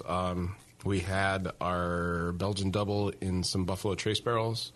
Oh yeah, Buffalo Trace is the well at our restaurant. Oh really? Yeah. Jeez. So we gotta go to San Diego, Warren. Oh, that's what we've been missing. We gotta go to Bagby. We gotta go to Bagby, dude. Come on. I guess. So we if we have to. We did a single barrel program with Buffalo, which was phenomenal. And they're like, yeah, we can get you the barrel after. I'm like, great. Wow. So guess how much a barrel cost me? $500. $10. Really? Wow. The distributor's like, yeah, we're going to have to charge you a little bit to ship it to you. I'm like, how much is it going to be? $10. Oh, yeah, okay, yeah, I guess we can. I'll see what I can do. Yeah, let me kickstart this fucking thing, because I don't know. Get this, it doesn't end there. There's an account, a really high-end beer bottle and wine and spirit shop up in Newport Beach that did 2. I know the place. Yeah, it's escaping me right now, but they're like, yeah, they don't want your barrels if you want them. I'm like, yes. And I said, are they going to charge me $10 to deliver? Oh, another $10? It's like, oh, damn. It's like, yeah, but it's $10 per barrel. I'm like, yeah, we'll do that. These were the freshest, nicest barrels that I've ever got. So they did like a private bottling? Because you can do that. You can buy a barrel for your... It's getting harder and harder with Buff Trace because they're getting they just hit another ward at San Francisco Spirits. Oh, geez. And they're just like... I told our distributor, I'm like, hey, it's our well. I'm going to just keep back stocking because I don't ever want to run out of it. Yeah. I love the bourbon and what they do. But, yeah, they don't do... We did that single barrel program, and right now... I keep asking, like, when can we do it again? We'll do it, we'll do 2 a year, we'll do 3 a year, whatever it takes. Yeah. And, nothing. Right now, I can't do it. But the beer that came out of there was phenomenal. Wow. It was a Belgian double. It was really all we had when we got the barrels, but they were so nice when I got them. I'm like, yes. Filled immediately. Yes. Fill immediately. Don't care. Don't fuck and we around. wanted a short change, and we emptied them. We emptied some to take to some special events, and then we just emptied the rest about 2 weeks ago, and we kept the barrels wet on purpose. We'll see what happens. Maybe we'll throw something else in there on top. So we had those, but all the barrels we have are straight up. There's no wild yeast or anything like that going on. The other barrels we have 10 or 11 Heaven Hill barrels. Oh, geez. And they're all filled with Look at Imperial you, Stout. dude. We literally brewed Imperial Stout and put the whole thing in barrels. Did you get those for $5? No. Those were 150. 15. Oh, jeez. Yeah. Well, you haven't done any wine barrels yet. No.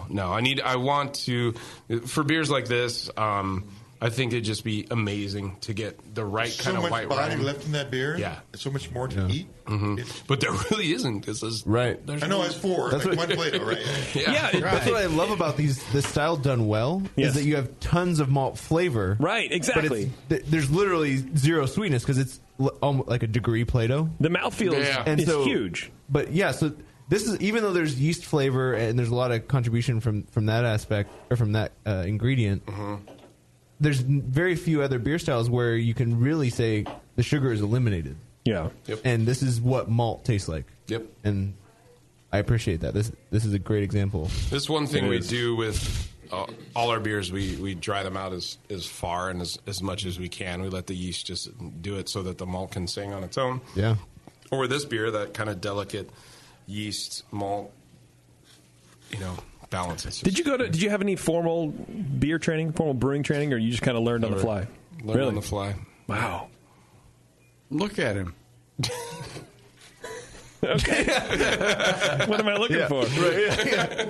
Sorry, Jeff, had to do that. No worries. Do you think with the amount of breweries that are opening up at the what is it, 2 a day or whatever? Is it really 2 a day? Isn't it something like just that? in San Diego? It's pretty close. Only in San Diego. Only in San Diego. I know. Wait, let me see. I got alerts already. Is that the norm where people don't have to go to brewing school, or do now people have to go to brewing school to stand out to get a job in the industry? That's like, how much time do we have to answer that question? Because it delves into so much. 18 seconds. Okay, quick. I'm just kidding. No. 17. Literally, it's being proved every day that you don't need you need zero experience to buy a warehouse, cut floors, buy tanks, and put in a brewery. I've had some of those beers. Yeah. To me, and what I was doing, even when I was back at Pizza Port like 5 years ago, I'd have people come in and say, "Oh, we're going to open a brewery, and we want to talk to you about what you're doing and this and that." And at the end of it, I'm like, "Yeah, sure. I'll share and we'll talk and I'll show you what we're doing." And at the end, I'd say, "You know what? Just my 2 cents. I've been in this industry for over a decade, and I'm not opening my own brewery because I don't feel like I'm ready yet." Yeah. And I think maybe that's just me, and that's just me getting my overall confidence up. You're being real, yeah. But at the same time, there's so much more to owning a brewery than knowing how to make beer. Right. Obviously it's very, very important, and if you want to have a brewery, a professional brewery that is selling beer to the public in this day and age, you will not survive if you're not making good beer. It's a showstopper. It's a showstopper. If you can't Hopefully they listen, because that was the best advice you gave them. But that's just a starting point. Yeah, it is. And so society opened, and then what happened? Well, they're the exception to the rule. They're good. Those friends guys of had ours. experience. Yeah, no, exactly. they're really good Probably friends. a ton of experience. But there's other breweries that don't, and it shows. And, yeah, well, you can't sell beer on personality or will, or you can't be a try. Not anymore. You can for a minute. Oh, you could. Yeah, you could. So you think you could beforehand? I think you could foot in before. the door. I think because in certain cities and certain areas in the country that being a craft brewery or a small brewery was a novelty, no matter what you put across the bar. And that's true. There's enough of these breweries out there that I hate talking bad about the industry, but there is breweries out there that aren't turning out good product or good beers. I mean, it's a reality of any industry, right? But there has to be an average. They're being fooled into thinking that's working because they're able to maintain a tasting bar with the customers that come in and buy their daily growler or their 2 to 3 pints a day at price over a bar, so they can maintain and they can keep going. And there isn't, I started talking about this earlier, is you can get complacent in a brewery, even in a team like Pizza Port, what we had back in the day, that we're like, oh, we haven't tasted your beers in a while. We're going to come up and hammer you. Wow. And we're going to tell you what's wrong. We're going to tell you what's not tasting right. And if you don't have your industry peers doing that to you, and if there's any professional brewers out there, invite people to your place. Because you become colorblind. You really want to know. You do. If you don't know, don't hide anything. Here's this. Tell me what this tastes like. Yes. Tell me what you're getting. What am I doing wrong? What should I change? What do you think? And that is so paramount. And I think that's still something that's not happening like it should. How do we make that happen, Jeff? You got to get people together and do it. How about this? Well, no, you have to get people to want that feedback. It needs to be done. Here's one idea that I had. Let me hear what you're thinking. We have how many? There's two big ones, but how many online websites are there where anyone can go on and rate a beer or talk about it? Yeah, at least two. Right. Yeah, well, like two major ones. These two big ones and a bunch of there's about a half a dozen minor ones. Okay, so we're there because I'm not even familiar except past the two big ones. What if there was a online website that anybody could access and read, but the reviewers were only professional brewers? That's a great idea. Yeah. And to be on the website, there had to be some sort of qualification You're to get verified. you there. Yeah, verified. So you're like, Wait, oh, say that again. I'm writing it down. And would the reviewers be anonymous? Good. Yeah, that's what I was thinking. No, not at all. Oh, really? I've thought about this for years, and I kind of wanted to start it, but in all my spare time. Well, you had 5 years or whatever. Right? Yeah, I mean, in my retirement phase, you're retired. It sounds like something I could do. Yes, so that's why I was looking at you. Pretty independent. I'm pretty independent. No, it doesn't have to do with independence or not. It has to do with being able to select people that that their opinions are going to be respected. And I thought about how many brewers that I know, across the U.S. and internationally, where I could be like, all right, I'm going to contact Jason Perkins from Allagash, and I was like, hey man, do you have 10 minutes out of your week to fill out a couple of reviews or a couple of notes on what you're doing or what beers you've tried lately from other breweries in your region or beyond that you think are amazing? Well, there's one more question. Right. Yeah. You got to make sure you ask him whether he's got the balls to diss the beer if it's not good. Exactly. Well, I think that's the given, right? That's the rub. Right. Well, because here's my other idea. Well, hang on a second. Let him finish what you're saying. Yeah, that's the rub because they have to be able to. And they have to go on the record.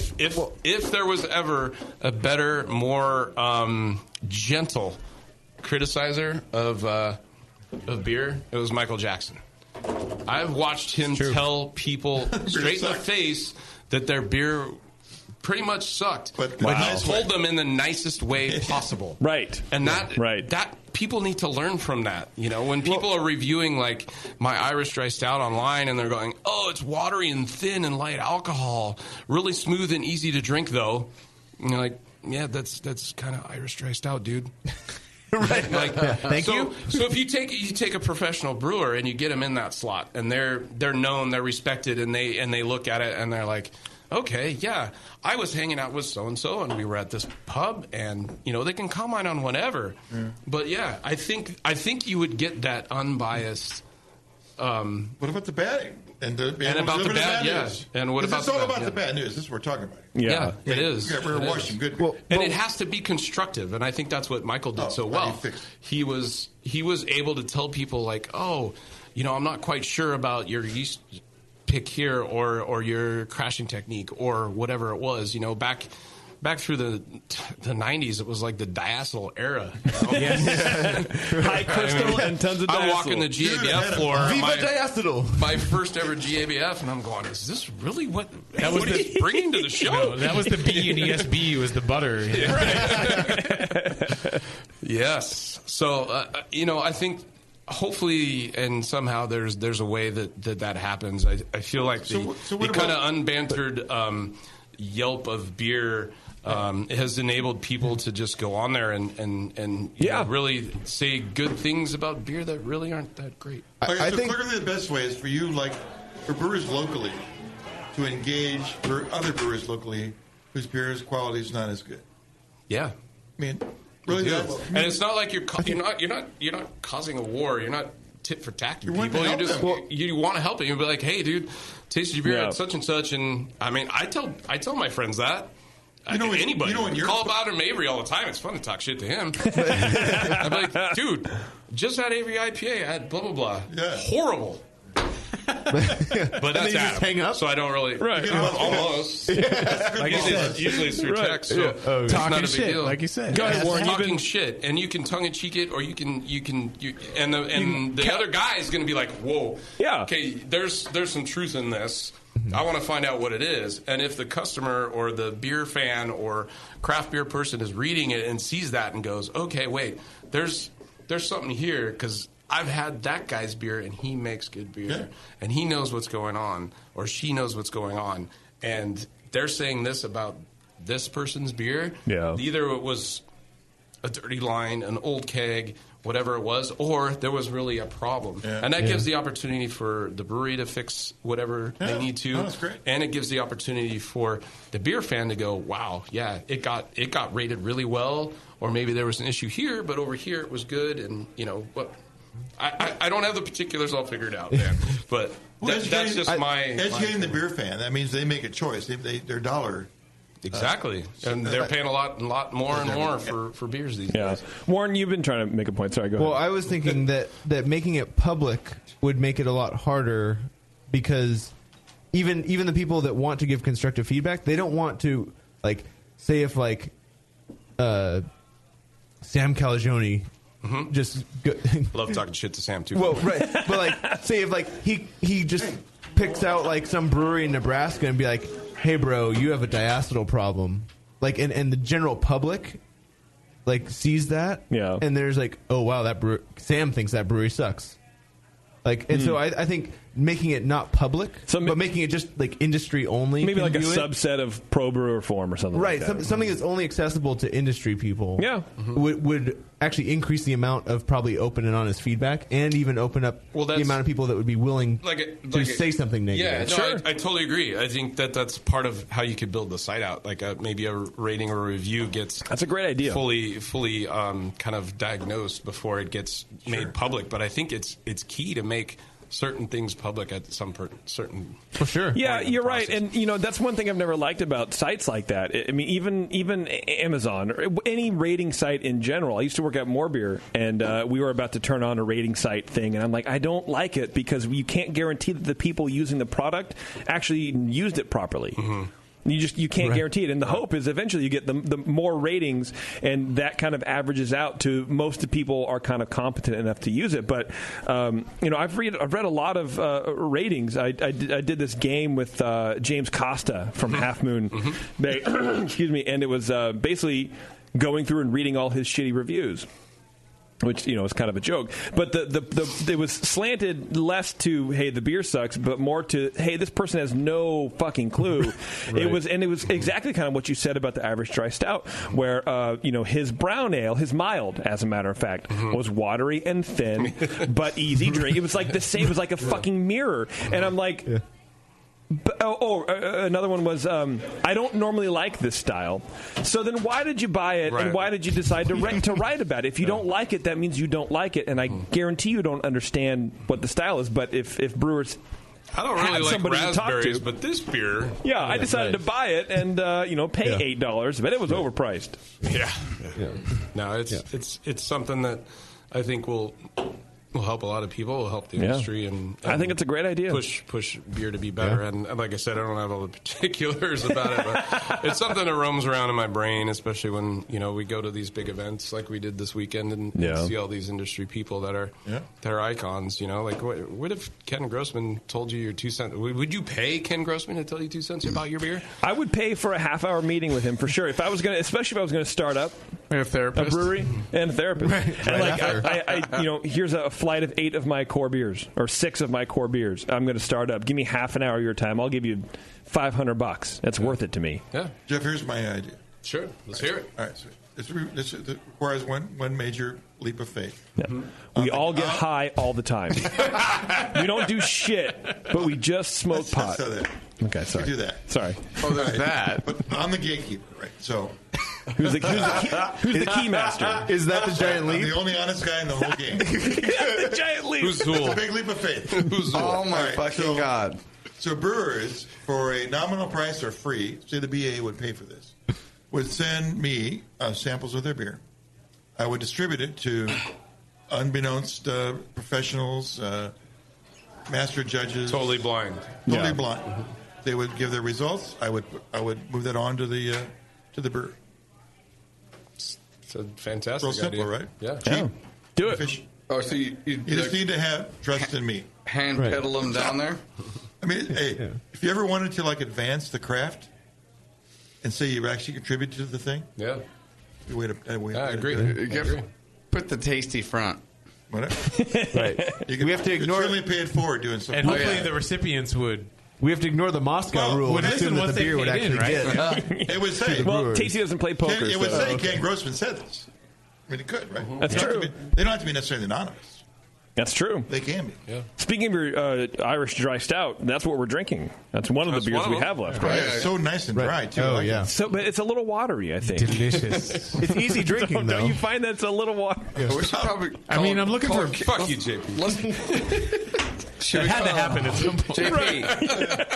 JP, should we call Ken Grossman and see what he thinks? He doesn't take my calls anymore, but let's call someone else. I still have like Blobber. Like Blobber. It's a delicious beer. What are people looking for? The bourbon character in this thing? I don't know. Or maybe they I don't think that people understand the style. I really don't. Yeah. Really don't. Is that the hard part about brewing a bunch of different styles as close to style as possible? Is that people are used to the IPA, I think. And I think when you get into people that are rating stouts, they're used to rating, like you said, like a barrel-aged imperial or an imperial porter or an American stout, or they think stout, they think big, gnarly, and burly, or even oatmeal stout. Yeah, it's got a big body, silky, and then you taste this, and it's like, where's the stout? Yeah, or even a Guinness for that matter. Oh, sure, right. Yeah. I mean, yeah.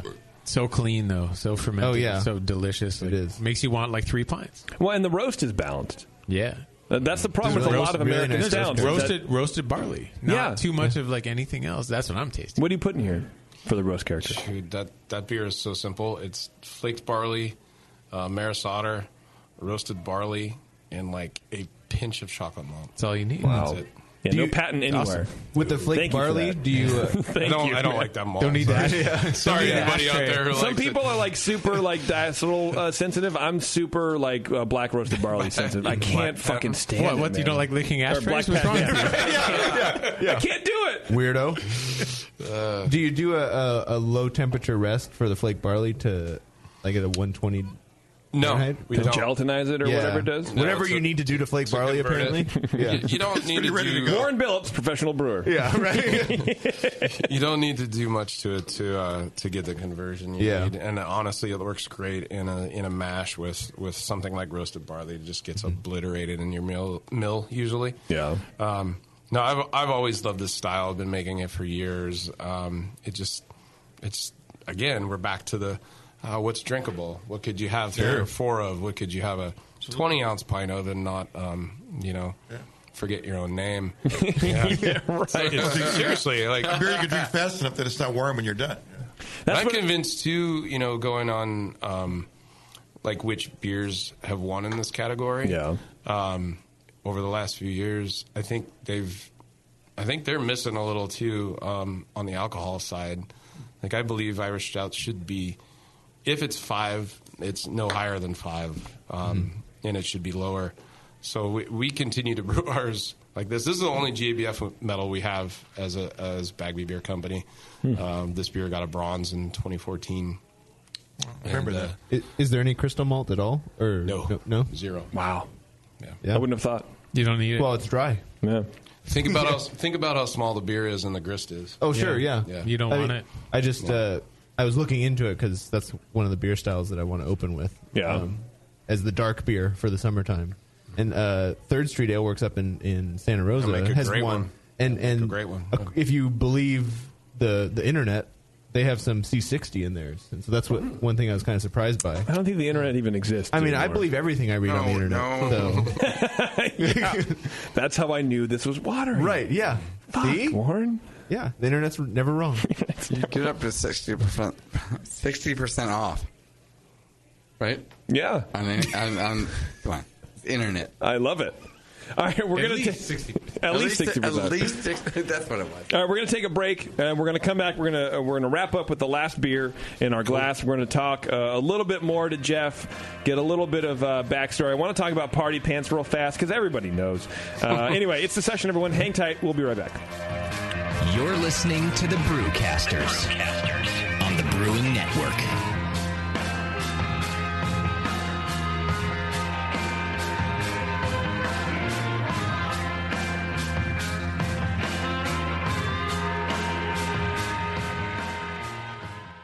With over 20 years of experience making world-class craft beer and more than 100 gold medals in international competitions, Moylan's Brewing Company is not just a pretty face in craft beer. Just ask Brendan Moylan. What do we got here?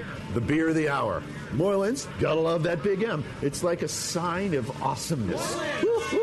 It's got an extra kick to it. Let's pour this bad boy. Oh, yeah. Oh, Moylan's. At the end of the night when the kids are finally in bed, the wife's in bed, nobody's bothering your ass anymore, that's Moylan's time. Moylan's is for you. Yeah.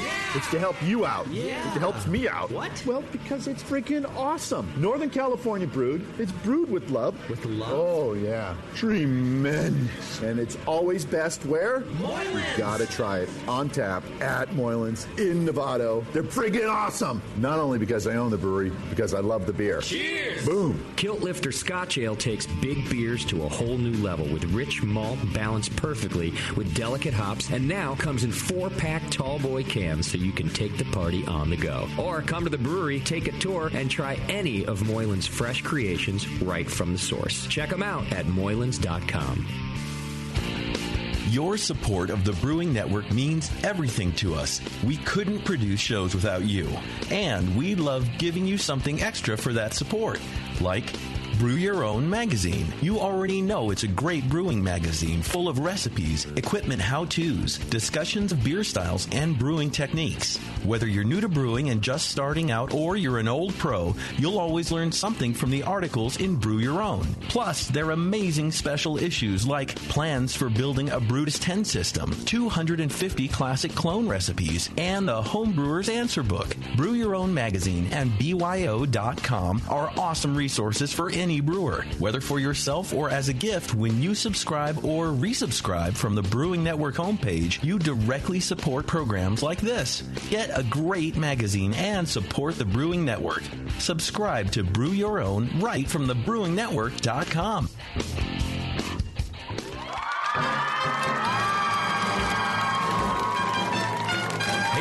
BN Army, have you heard the latest at Hop Tech? Since Hop Tech has doubled in size after a huge expansion, Jade and Roberto can stock even more of the best quality homebrewing supplies and equipment. Over 60 kick-ass varieties of hops and malts, monster truckloads of quality brewer's yeast, including White Labs, Y-yeast, and multiple dry yeasts. They even have all grain systems from Grainfathers and Ruby Street Brew Systems, thanks to Jade, the brand new all-grain brewer. And don't forget about their 10% discount to all BN Army members. Jade and Roberto are waiting for you and all of your brewing questions over at hoptech.com. Hoptech, totally not sucking since 1983. Tampa Bay has become a great destination for craft beer lovers with more than 60 breweries and counting, like Cigar City, Tampa Bay, and Coppertail Brewing. One of the newest breweries is Four Stacks Brewing Company in Apollo Beach. Four Stacks believes that the West Coast can't have all the fun, so while we feature West Coast beer like Stone, Ballast Point, and Green Flash on tap, we also brew hopped up ales to our liking in the West Coast style, even as they're truly Florida. Come in and see for yourself. Four Stacks hosts monthly homebrew club meetings, bottle shares, and partners with local restaurants for free food delivery while you enjoy your pint in their new tap room. Stop by Four Stacks Brewing and support the greater Tampa Bay craft beer scene at a brand new community-oriented independent brewery. Four Stacks Brewing, bringing the best of the West Coast style and attitude. Four Stacks Brewing Company in Apollo Beach, Florida. You're listening to the Brewing Network. Because like beer, radio shouldn't suck.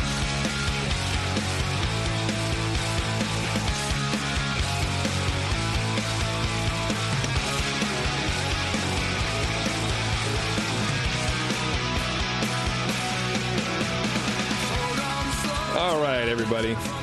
Thanks for sticking with us for that long break. Those live listeners out there, got to eat. Got to feed this machine that we call the Beer Devourer. Doc? Yeah, we got to feed. We got to drive some fucking grinders into Doc before he I'm good hits now. the floor. I'm You really good? I'm good. Yeah, right? I can enunciate really well right now. Right now. You brought him Right back. now. He's doing really well. You dude. brought me back. All right. All right. It was getting gnarly there for a minute. We'll see what that pint of Golden Strong does in a second. No, it's actually the Pilsner. Yeah. Okay. Oh, I love that Pilsner. That's a we're sweet doing a little ride. sweet ride here. That's a sweet man. ride. That's a sweet ride. Speaking of sweet rides, hey, BN Army, our friends at the American Homebrewers Association have a special offer for you. Join or renew your AHA membership in June and receive 6 ounces of Mosaic hops from BSG for free with your membership. Just visit homebrewersassociation.org and use code BNAHA, that's BNAHA, when you join or renew. Offer ends June 30th while supplies last. Visit homebrewersassociation.org and use code BNAHA when you renew or join. So those of you slackers Or out add there, on. You don't have to be up for renewal. You can just add on. That's true. Yes. Yeah. Oh. Renew. Yeah. So if you paid for a 5-year membership or whatever, you want 6 ounces of hops, buy another year, dude. There you go. Will the hops come now or in 6 years? Probably in 6 years. Wow. Yeah. Probably 6 years. Giving away Of course. Mosaic? Right. That's a silly question. 6 years. 12 years. It's a half ounce a year. Right, okay. For 12 years. Assuming you want to make a lambic soon, Right, it'll yeah. be fine. Aged to perfection.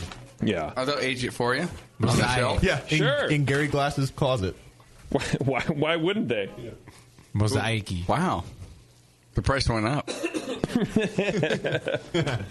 All right, well, we're going to wrap up here with Jeff, and I do have a couple other questions. I'm going to load this stupid break here. The remaining beer that we have on tap here is a brown ale. It's a style close to Tasty's Heart. That's a really good beer. What's it called? Three Beagles Brown. Three Beagles Brown. It's delicious. Oh, that was a really good one. I had I a was pen going of to get that a when I glass walked out in. there, and then Yeah. I missed it. Oh, you missed it? No, I drank You've had it before. once or twice. Right. Oh. Yeah. When was that? Could you reflect on that That was about 10 minutes ago. Sweet. I know we're winding down here, but just break this beer down for me, because brown ales are interesting for me because either they can be too sweet or kind of lacking in a lot of mouthfeel. And to me, this kind of hits that style right in the center. There's some chocolate coming through. There's a lot of sweetness, but not too much. Yeah. And it has a real firm mouthfeel, and it's delicious all the way around. Thanks. How do you craft something like that? What do you do? Well, this one, not like the Irish dry that we talked about earlier. This one actually does have a laundry list of malts in it. Okay. Yeah, I bet. Yeah. Some for texture, some for body, some for flavor. But yeah, we like you were saying, the sweetness is it's not sugar. It's malt character, and we attenuate this beer really well for that purpose, and using a strain that'll do that, which is that house strain that we talked about earlier, and it's just a real. I mean, it's East Kent Goldings, and I believe some Challenger. Really, basic English hops, just enough to balance out, and we just kind of let the malt do the work in this beer. Well, the yeast too, because it's got to get the sugar out, so it's not cloying or it's not overly sweet. Just a real nice, solid drinking beer. Yeah, and it's become very popular at the pub. People come in for it and get mad when it's not on tap. So we'll be making it for a long time to come. Did you ever think when you were at a port dreaming of opening your own place that people were getting mad that you didn't have a brown ale on tap? I believe our front of house manager, Justin Evelyn, said that once. He's like, I can't believe it. We actually have people that get mad when a brown ale's not on tap. And no, I didn't ever think of that. I'm ecstatic that happens. That was part of the goal, right? To get people to realize these other styles that are out there and that we're trying to bring to bear. So, it was a little surprising, but at the same time, it was like, yes, it worked. We achieved our goal in some aspects. Right, for sure. Yeah, it's a delicious beer. I definitely get the malt body you put into the beer. How did you do that? Oh man, there is pale chocolate, regular chocolate, Simpson's DRC. 3 different crystal malts, flaked oats. So you're layering malts like you layer hops. Wow. For body. I get that. Yeah. Because, I mean, I've always thought of the pale chocolate as a replacement for chocolate, not in addition to. Mm-hmm. Yeah, we use both. There's actually even there's probably 0.5% of roasted barley in there, too. I knew it. I could fucking taste it. Yeah, that's why you never like this beer. That's why this is an 8 out of 10. Yeah, right. Fucking, let me get online for a second. You got some reviews to This write. thing, fucking, I can taste it. Have Maris Otter as a base component? Yeah. It has to What be. percent is that? I mean, given all the other extra stuff that's in there. Probably in the 60s. 60s. Yeah. Leaves a lot of room for other stuff. Yeah. Like salt. No salt. No salt? No salt? No salt. No, like water salts? You're just talking like calcium No, chloride here. no, sodium chloride. Sodium chloride. Or like on salt in the streets, like I'm throwing salt up in your fucking game right now. Up in my dude. game? Yeah. Oh, salt in this game. Yeah. I don't know. Okay, that needs to stop. Jeff, you touched on this a little bit, I think, in the last segment about not opening your own place for a certain amount of time. Mm-hmm. And I think a lot of people had that question. I definitely did, thinking about this interview, is why you were at Port for so long without doing your own thing. I feel like a lot of people are scrambling to open their own place, and you were just kind of comfortable where you were. Well, there was a lot of factors there. Not all were necessarily under my control. Okay. I honestly did. I wanted to spend the time. I wanted to learn as much as I could about not only the brewing side and what I was doing on that side, but the business side as well. So, and as I was at Pizza Port and I became more of an operations position there, or having an operations position there was a lot more of that I paid attention to and was responsible for. So that was good. That was, to me and what I wanted to do. That was part of it. The other part was, we had when I say we, my wife and I, my family, we had decided that we wanted to do this, a pretty good amount of time before I actually left. But to get any real traction or progress on that was going to require that I leave the port. So that also was a factor in realizing that, we've got all this going on. We're moving on or trying to work towards that, but we're just not making any traction. We're not getting any progress. So how do we do that? And how do I maintain a life and build this project at the same time? So those of you or the people that out there that have done it know exactly what I'm talking about. It's scary to go on your own because you're giving up your paycheck in hopes that this other thing in a year or two, however long three. Is that how long it took you to open? I left. How long have you been open? A year now? No, we'll be 2 years. 2 years. Okay. September. Okay. All right. So I left Port. You're well accomplished then too. So you had a pretty good, I would assume, pretty good paycheck. I did at Port. I mean, for a brewer. Yeah. Anybody out there that ever thinks they're going to make a lot of money making beer is that's a big thinking that right now. Right. Yeah. It's not a lot of money. It's a shit ton of money. So you're wrong in the other way. Yeah. No, brewers work their asses off, and they characteristically and usually do not make a lot of money. And so, once you got into management, did you feel like that was your it was some experience your own thing that I really wanted, and helping to build Ocean Beach, and seeing how that went down. We didn't intend to have the size of place that we do when we started out. Our place is humongous and it's a beast, but I wouldn't trade it for anything. It's been an amazing ride, and all along I knew it would be a lot, and I knew that we'd be dealing with things that I'd never dealt with before. Yeah. And it's funny, like some things, like I tell some people, like absolutely nothing surprises me anymore. Absolutely nothing. Because you're used to surprises. Oh man, I mean the things that have happened, especially regarding staff. Oh yeah, people. Oh really? Yeah. Oh my God. It's just, I'm like, really? You've got to be kidding me. Yeah. And now I'm just like, Like what? All right. Shit happens. What happened?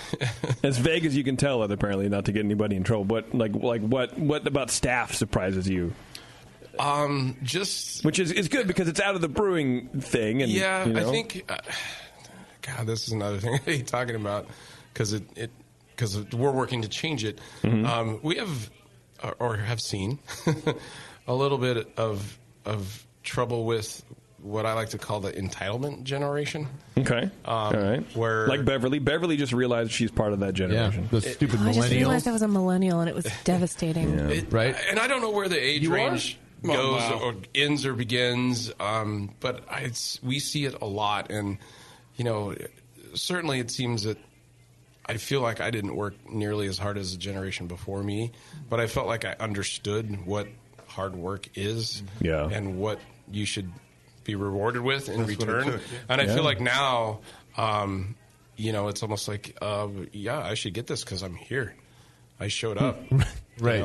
I should get my $250 in cash tips, and I should get my hourly minimum that is screaming through the roof in the state of California. And I just need to do the bare minimum, and that's what I should get because that's what I'm entitled to. And that sounds really harsh, but I see it in different facets, and not just what I deal with personally, but in a lot of different spots in a lot of different places. I've heard that story before. It's one of the things that bothers me the most. It's kind of like, well, if you feel like that now, what's going to happen when you really are in a situation where you actually have to move your ass and do something, right? And while I want to be that person that shows them that, and then in turn shows them what the reward is for doing that, it's increasingly more difficult. And it was a big hurdle that I don't think we completely thought about when we were looking at how we were going to build our team. Okay. And I'm talking about our entire team. Yeah. And that's been extremely frustrating. You have someone who is supposed to work a shift on a Friday night and show up at 5, and they show up and then they just take their break 5 minutes into their shift and they never come back. things like that, where you're just like, what? How could you possibly do that and like still be proud of what your name is? Right, right. To me, that is something that just I will never understand, and that's why I said nothing surprises me anymore.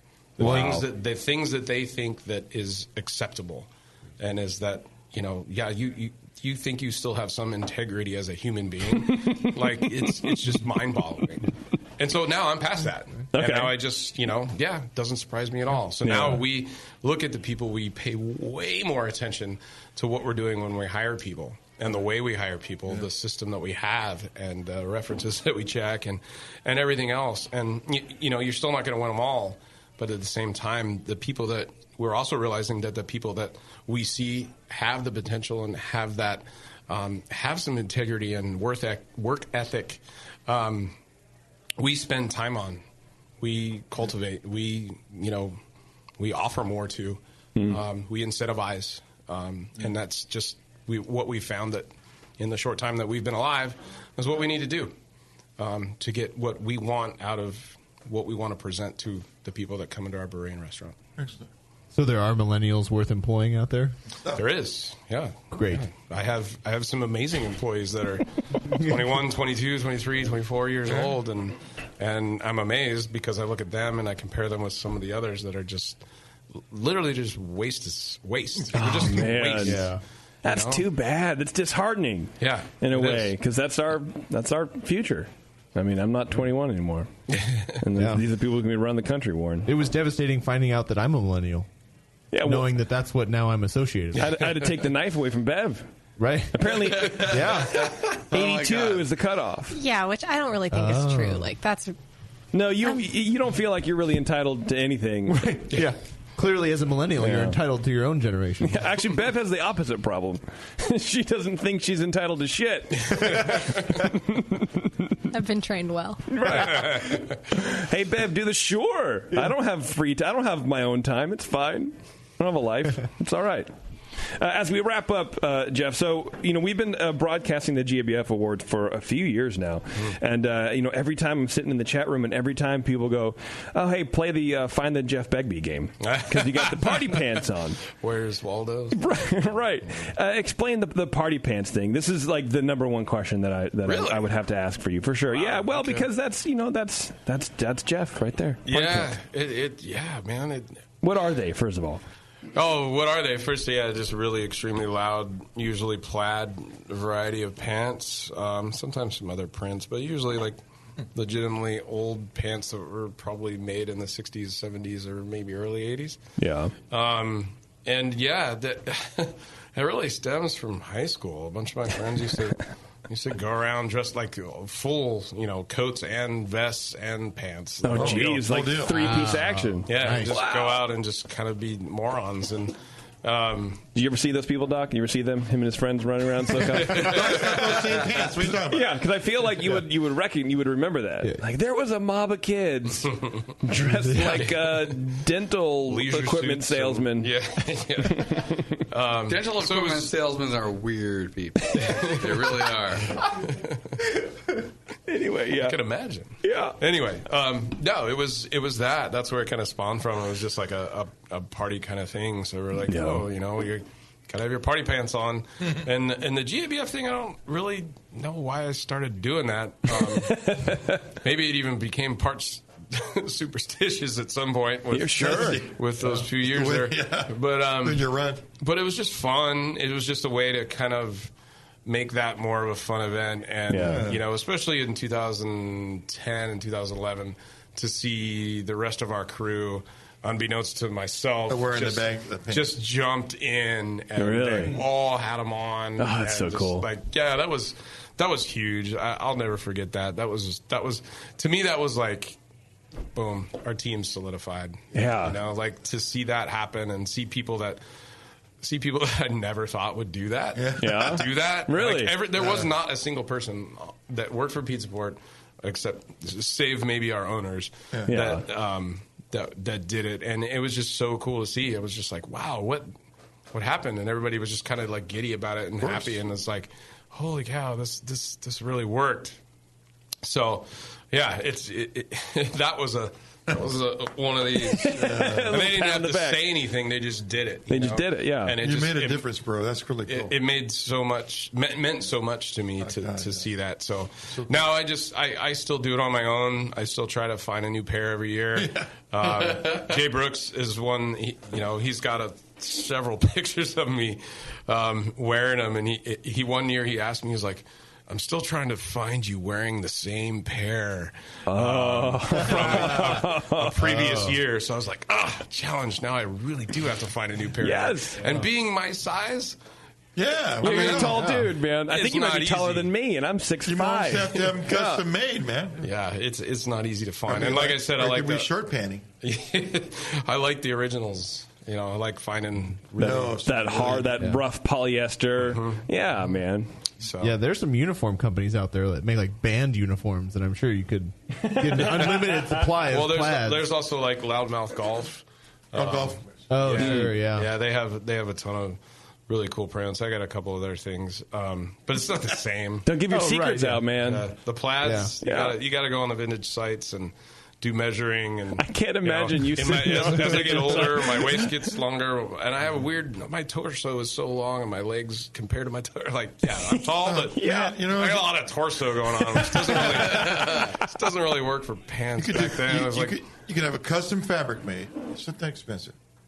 And have have a tailor make your pants for you. Well, it's time for that, I'm thinking. It's funny that you say that. So upstairs in the restaurant on the second floor, we have booths and banquettes where the back, where your back lays against, is an old school kind of looking plaid, and it was designed after everybody's. Those were designed after or picked off the party pants. Oh, really? Oh, nice. And, that theme, cool. And we're getting down to like the end of the bolt of fabric that has that. We use it for tablecloths at festivals. Sew that shit up. And I told my wife, I'm like, before we run out of this, you got to make me a pair of pants. One extra size in case they get bigger. Yeah, right? Yeah. I'm definitely not getting any smaller. Eventually, you have to cut them up and make a patchwork pair of pants. Like when you finally do retire for a second time, apparently. Yeah, you just drop out of there. Hope not. Right. Not my goal. Well, Jeff, we'll let you go. We'll wrap it up, man, because this was... Thanks for everything, guys. This was awesome. It was really cool. And it was cool to hear your story a lot more in-depth than before. And it sounds like you're in the habit of not only making great beer, which we all kind of knew, but putting together people who help you make great beer. Definitely. And build a culture and build a community, and that's I think what we're really more about than anything. And it's really cool to hear all these stories and kind I would of not be figure that where out. I am without all of the tons of people that have helped me out along the way. No way. That's cool. So thank cool, you man. to all of them. Yeah. Yes. Thank you, because we wouldn't be sitting here having this great beer without you. Exactly. All right, we're going to take a quick break. If you guys are in San Diego, stop by Bagby Beer Company, bagbybeer.com. Yes. I would imagine, right? Yes. Okay. Please do. And, have a beer that's actually to style. It'll be, especially in San Diego, it'll be a unique thing, but it'll be just yours. Anyway, it's The Session, everyone. Stay tuned. We'll be right back. Thank you.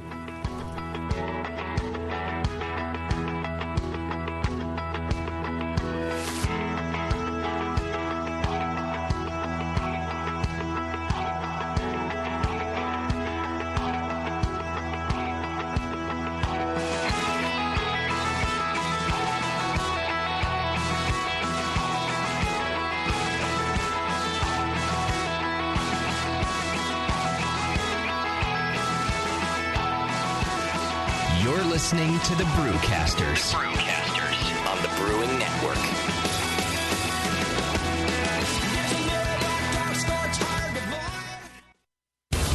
If you haven't heard, there's a completely new brand of brewing equipment. Kettles, burners, and accessories. Trustworthy everyday gear that helps you forge and shape outstanding beer the way you want. It's called Anvil Brewing Equipment. Hi, I'm John Palmer. You may remember me from such self-help books as How to Brew, Brewing Classic Styles, Water, and the Brew Strong podcast. I am very pleased to announce the debut of Anvil Brewing Equipment from Blickman Engineering. I have been working closely with them these past few years to develop products that combine the best of materials, features, and price point. Each of these products has been developed, tested, and reviewed to meet these ideals and bears the Palmer Brewing Solutions stamp of approval on the packaging. Anvil Brewing Equipment, inspired by Palmer, built by Blickman, and made for you. Check out AnvilBrewing.com. Anvil. Durable, reliable, dependable. When I order a beer, I want my server to know more about it than I do. I want someone who enjoys good beer and loves helping others enjoy it too. I want someone who knows how to pour a perfect pint for every beer style. I want a Cicerone. The Cicerone Certification Program is creating the type of people who help you enjoy great beer. Home brewers and craft beer lovers know beer is more flavorful and complex than ever, and it takes some serious knowledge to store and serve beer right. Cicerones know beer. There are 3 levels in the Cicerone program: Certified Beer Server, Certified Cicerone, and Master Cicerone. Cicerones are truly the sommeliers of beer. The best beer locations have a Certified Cicerone on staff. Relaxed and unpretentious. Cicerones are tested on storing and serving beer, beer styles, flavor and tasting, the brewing process and ingredients, and pairing food with beer. Learn more about your next beer guide at cicerone.org. Certified Cicerone, because it takes top talent to present a perfect pint. Williams Brewing is your online resource for prompt delivery of quality home brewing supplies. Since 1979, Williams Brewing has offered the finest equipment and the freshest ingredients, backed by the best customer service in the business. Do you like to mash using efficient fly sparging, but would like an easy way to heat your strike and sparge water? Enter the new Brewer's Edge electric mash water heater, a plug-in, anywhere, precisely controlled heater for strike and sparge water. Ditch the fumes and second burner and make mashing easy. Go to williamsbrewing.com today and browse their vast selection. That's williamsbrewing.com. Orders placed by 4 p.m. Pacific Time weekdays ship the same day. Brewing is easy the Williams way.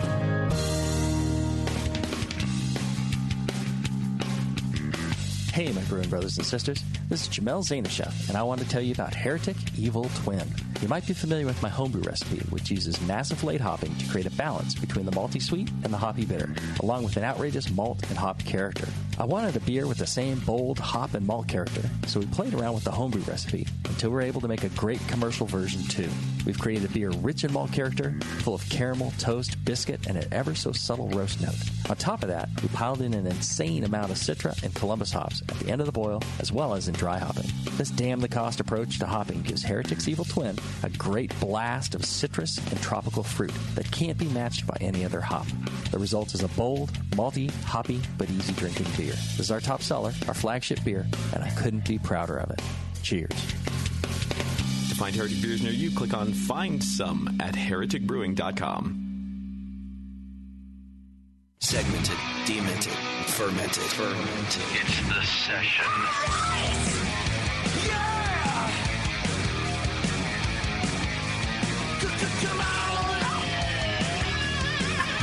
All right, everyone. Thanks for hanging out.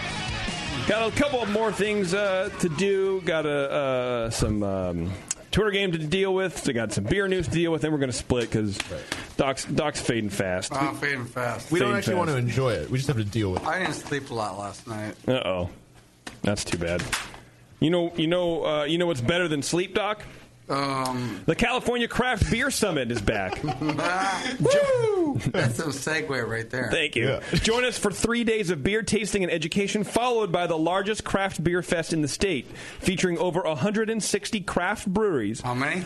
160. 160. Pouring over 450 beers, all based right here in California. Oh, dear. The 3-day event features opportunities to taste, judge, pair, and experience craft beer at the Sacramento Convention Center, September 8th through the 10th. Educational tracks includes the history of beer, food and beer pairings, a sip and judge lesson with Cicerones, and the history of California's favorite styles.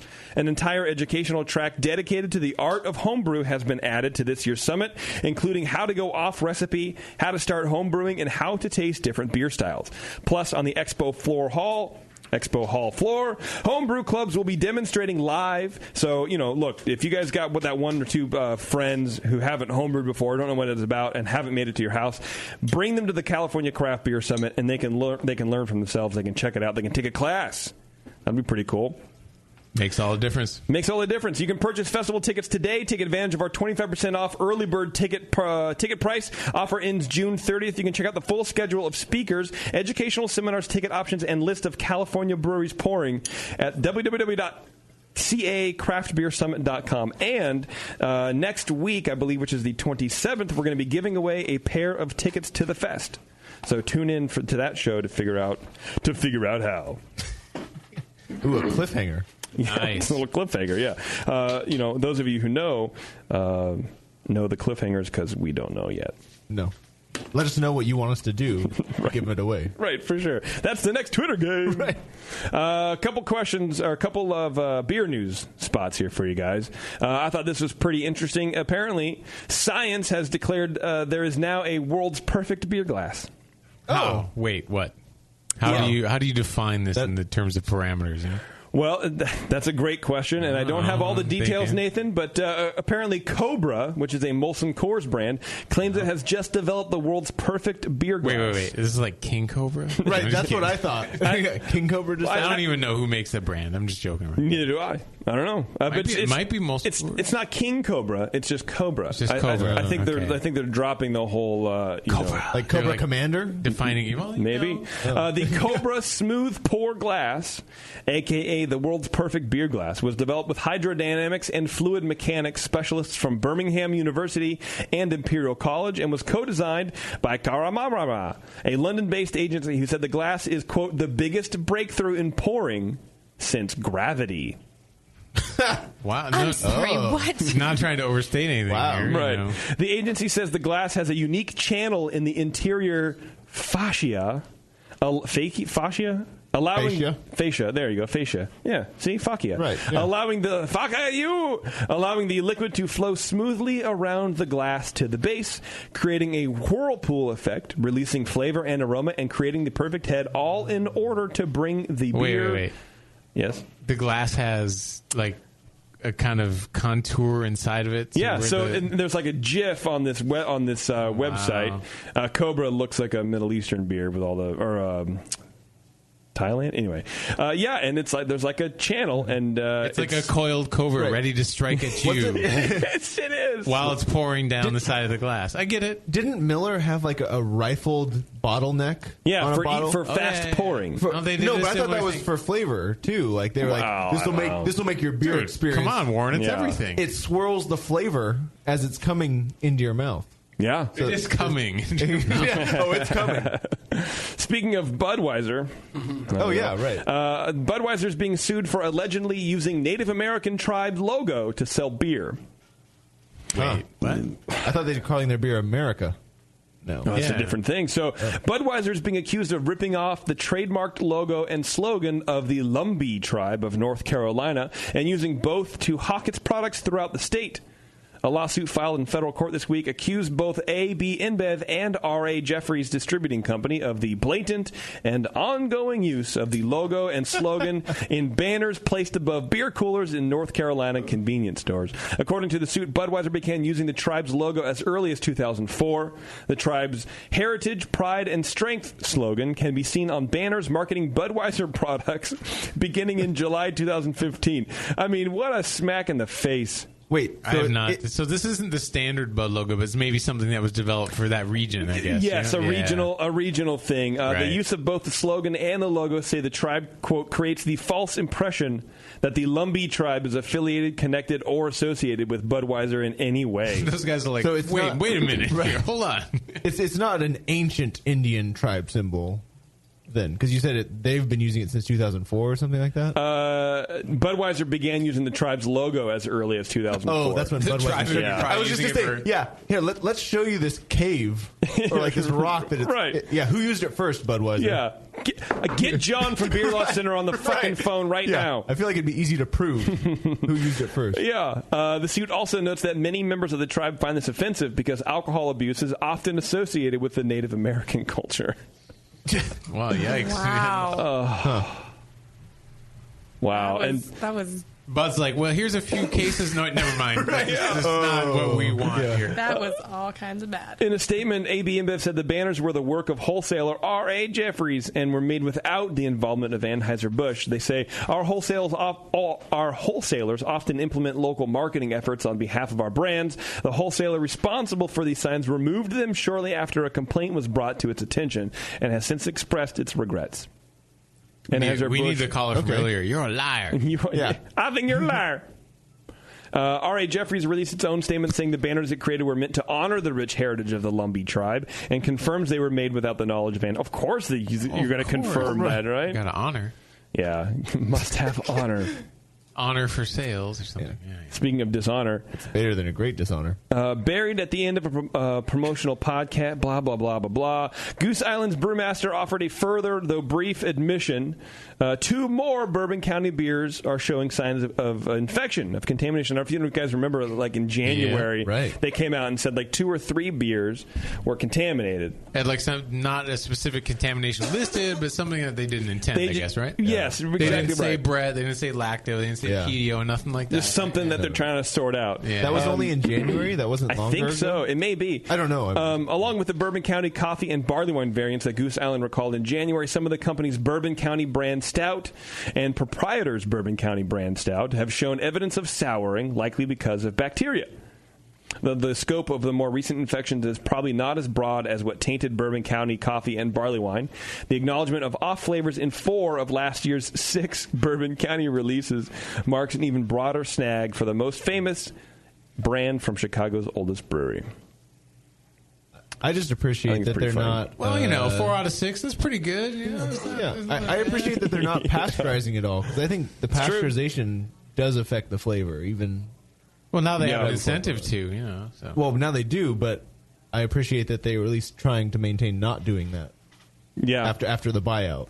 That's true. An even bigger question, I suppose, in that area is: are people going to show up for the beer releases now? Because apparently, a lot of people have been burned. By this 4 out of 6 bottle contamination thing, so that's and a larger consumer choice. Yeah, it'll be interesting to see. I think the Nerd Herd will show up though. This is interesting. It's been totally rebranded. It's like super fancy more than ever. They say Enthusiasm. It's a tasty beer. Don't get me wrong. It's a good beer. Yeah, it's fine. It's a fine beer. Yeah. Enthusiasm has already begun to dampen for Bourbon County events in recent years in that area. 5 years ago, lines snaked down the block. Even before word spread of tainted Bourbon County in 2015, turnouts began to slow.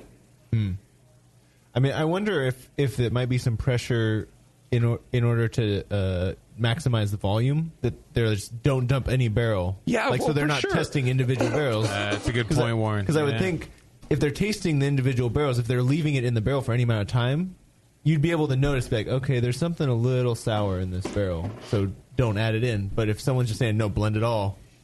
Well, I think that's part of the slam, and that's what a lot of tryhards are trying to, go, because now they're owned by AB InBev, right? Yeah. But so these guys are like they're not. It doesn't matter anymore. They're aging at like 80 degrees, going like, wait, is something going to happen here? What's going on?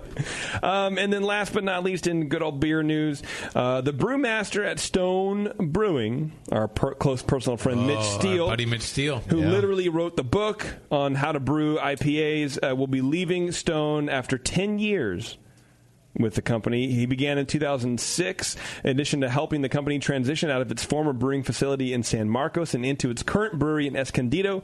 Steele is also credited with developing popular offerings like Enjoy by IPA and Sublimely Self-Righteous Ale. In a video published to the brewery's YouTube page, Steele said industry vets approached him about leaving Stone to become a partner in a new operation.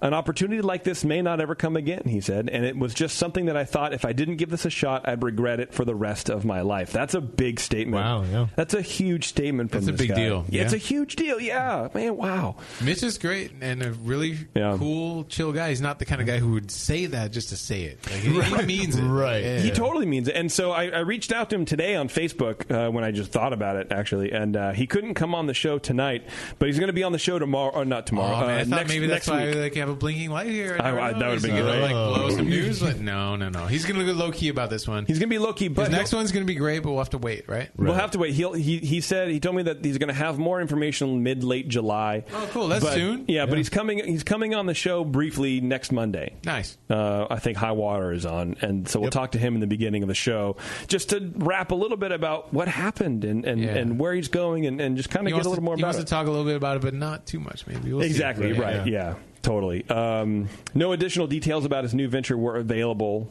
Stone is not immediately planning to hire a replacement, but will instead entrust brewing operations to an innovation team consisting of 6 current brewers, which kind of sounds like what Logan Plant was talking about last week at Beavertown. There's not like a head brewer, really. There is, but they kind of, everyone contributes to the brewing process and the recipe formulation. It's not up to one person. Everyone can chip in. I thought that was kind of an interesting change that Stone would make, going from one guy being in charge to now just making it a team. Yeah, totally. But I read an article recently about Greg talking about the split of Arrogant Bastard into its own brewing company now. Yeah. Sounds weird to me. And the way he was talking about it, I think he might think that Arrogant Bastard is an actual person. He wanted us all to think that. Right. At least, I guess. Yeah. I think he's confused. Yeah. We have a caller right now. Drunk of the week, apparently. Ted, are you there? Hey, Mr. Petros. Hey, what's going on? All right, Ted. Very formal. Hey, look out the window, and I'm going to wave to you. All right, hey Ted. Oh. Hi. Hey, buddy. So yeah, I think I'm the first drunk of the week from within the bar. I think you I don't know are. if that's true or not. I think you are, but however, you're the first contestant from within the bar, but that title has not been bestowed upon you, sir. Oh, well, there you go. Hang on a second, Ted. So what we can do is we could have them fuck with people at the bar. Oh. Like the hot grenade staff. The big chicken. Right. Who are we going to have him pee on? There's only one hot grenade staff, so. Who is it? Ask him what is. Just yell. What's your name? Does he have a man bun? His server number on his on the credit card slip was 1063. Bev, who is that? He didn't have a name, so. He doesn't have a name. Just yell at him right now. Go, who are you? It's not it's Jacob. Here, what? I'm walking to the bar. It's Jacob. Oh, the guy at the bar is named Jason. 1.063. Server 1063. Hi there. I'm on the phone with the guys in the booth there, and they want me to screw with you. So, what would you like me to do, Mr. Petros? Well, now you blew it, Ted. You dummy. Knows. You're not supposed to say that. But he definitely did have the fortitude to do it. That's true, but, I mean, how funny would Candid Camera have been if they go, okay, over there's going to be a hidden camera, and what we're going to do is totally, like, pop your tires. Well, you know what I mean, this is like the 21st century, dude. Like, I mean, from the legal standpoint, you have to do that. Yeah, you need to give him a trigger warning. Totally. Yeah. He's a millennial, after all. Exactly. Yeah. See? There you go. Oh, okay. What have you had to drink, Ted?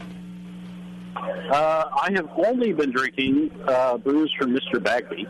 Yeah. I've had 3 of the Sweet Rides, 3 of the Brown Ales, and 2 of the Asphalt Jungles. Jesus Christ, that's awesome. That's pretty good, man. So, you have good taste. Yeah.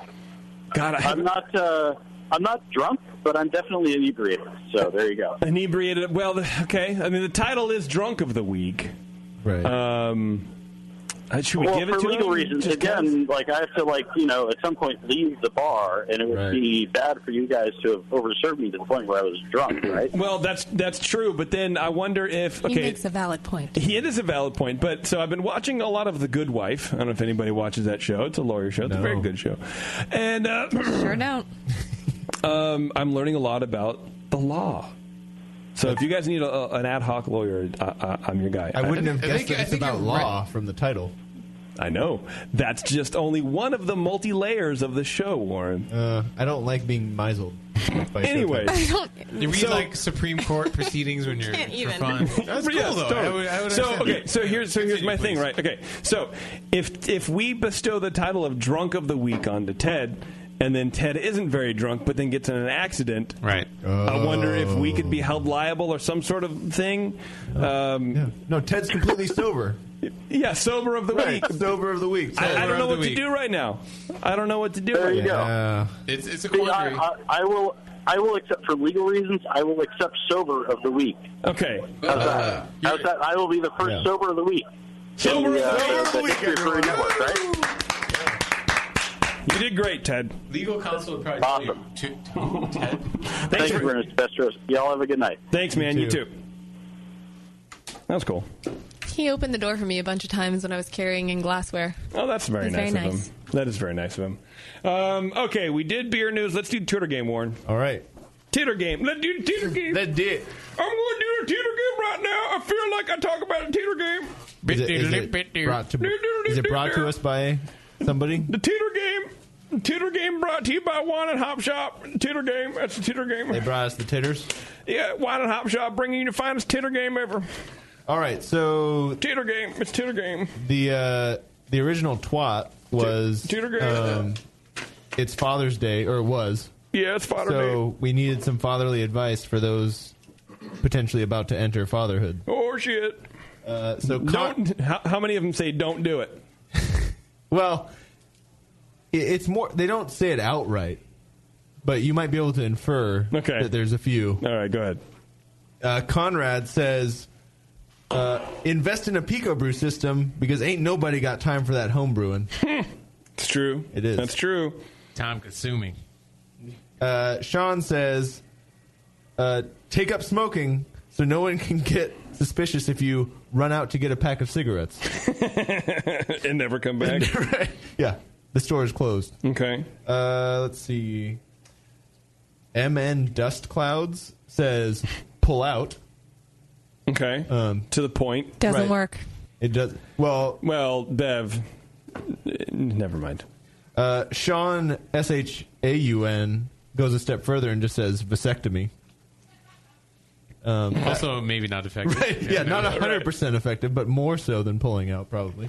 Combine the last two, do both. Yeah. Right, yeah. I don't know anybody who has taken a middle school sex ed class still thinks that pulling out is effective. They don't? I don't know. Oh. I don't think so. They shouldn't.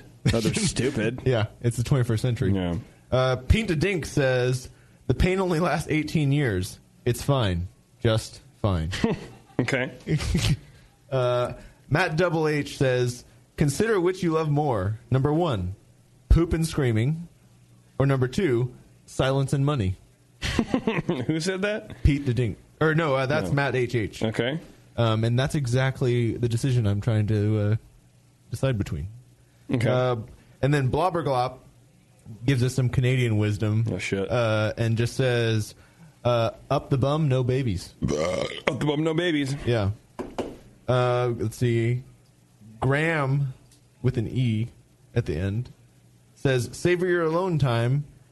Keep a cliff bumper in your glove compartment. I don't know what a cliff bumper would do for me. Bumper? A clip bumper when I'm alone in my car. I don't know what it would do for me. But, I don't know. And then lastly, John A. says, have your wife listen to an episode of The Session.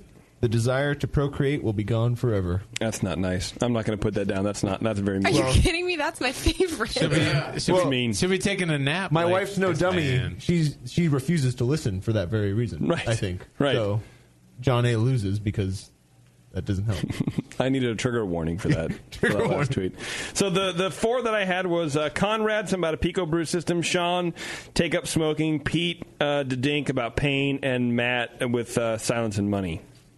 You want to add anything? Anyone want to add one? Take away one? All right. Well, let's vote then. Who votes for Conrad to get a Pico Brew? Because ain't no one got time for that. Not me. Okay. How about Sean? Take up smoking. That's 2. Okay. Pete the Dink and about the pain only lasts so long, 18 years or whatever. That's Bev. Oh Jesus. I was going to be Matt HH. And then so Matt HH. Silence and Money. And Doc is asleep, so Doc he's not going to vote. Yeah. So that means that Sean taking Sean up smoking wins. There you go, Sean. Woo! All right, I guess I got a new hobby. You do got a new hobby and a new habit. Good thing is it's healthy. It's healthy. Speaking of things being healthy and a good habit to have. If you're not using Beersmith, not Nate Smith, but Beersmith, go to beersmith.com, download your 21-day free trial. Do yourself a favor, okay? Stop doing Beersmith that. by Brad Smith. Great software. Does you right. It's awesome, right? Yep. Good stuff. And it's 21 days for free, man. You don't got to pay for shit. And, we know you're going to like it because then you will pay for it. Then you will pay for it, and you'll love it because it'll make your brew day go by so much faster, man. It does. It really will. Okay, I think we're done. Bev, I did all my things. You did everything. You did great. And somehow fixed my microphone. Oh, I'm pretty awesome. Yeah, it does sound better. God, this is the longest show I think I've done in a long time. Okay, let's get out of here. Warren, are you ready for this? Oh, man. I guess. You don't have to be. Well, I mean, I was retweeting the winner right that second. Oh, yeah. I mean, I'll stop so we can end the show. Please do. Okay. Are you ready for this? Now I'm ready. All right. Thank you to our show sponsor, More Beer. You can get absolutely everything you need to make great beer at home by going to morebeer.com. Jeff Bagby from Bagby Beer brought tons of awesome beer and reminded us how great diversity in beer can be, even IPAs. Merge your love of Disneyland with your lack of engaging podcasts by going to earsuppodcast.com as JP, Terrence, Bevo, and Taryn talk about all things Disney. Go check out Moscow's Hop Cartoons over at hoplifestore.com. Get on Twitter for some good beer insight and homebrew info. Follow Nate Smith at Nathan Homebrew, Mike McDowell at Tasty McD, JP at Major Jip, and Warren's adding to the noise over at Another Beardy. Today's show was produced by Bevo, and your host was JP. Be sure to follow the Brewing Network. Oh, Doc's awake. Be sure to find the Brewing Network on Facebook, Twitter, and Instagram. JP's an asshole. Justin's a nice guy and winning the race. JP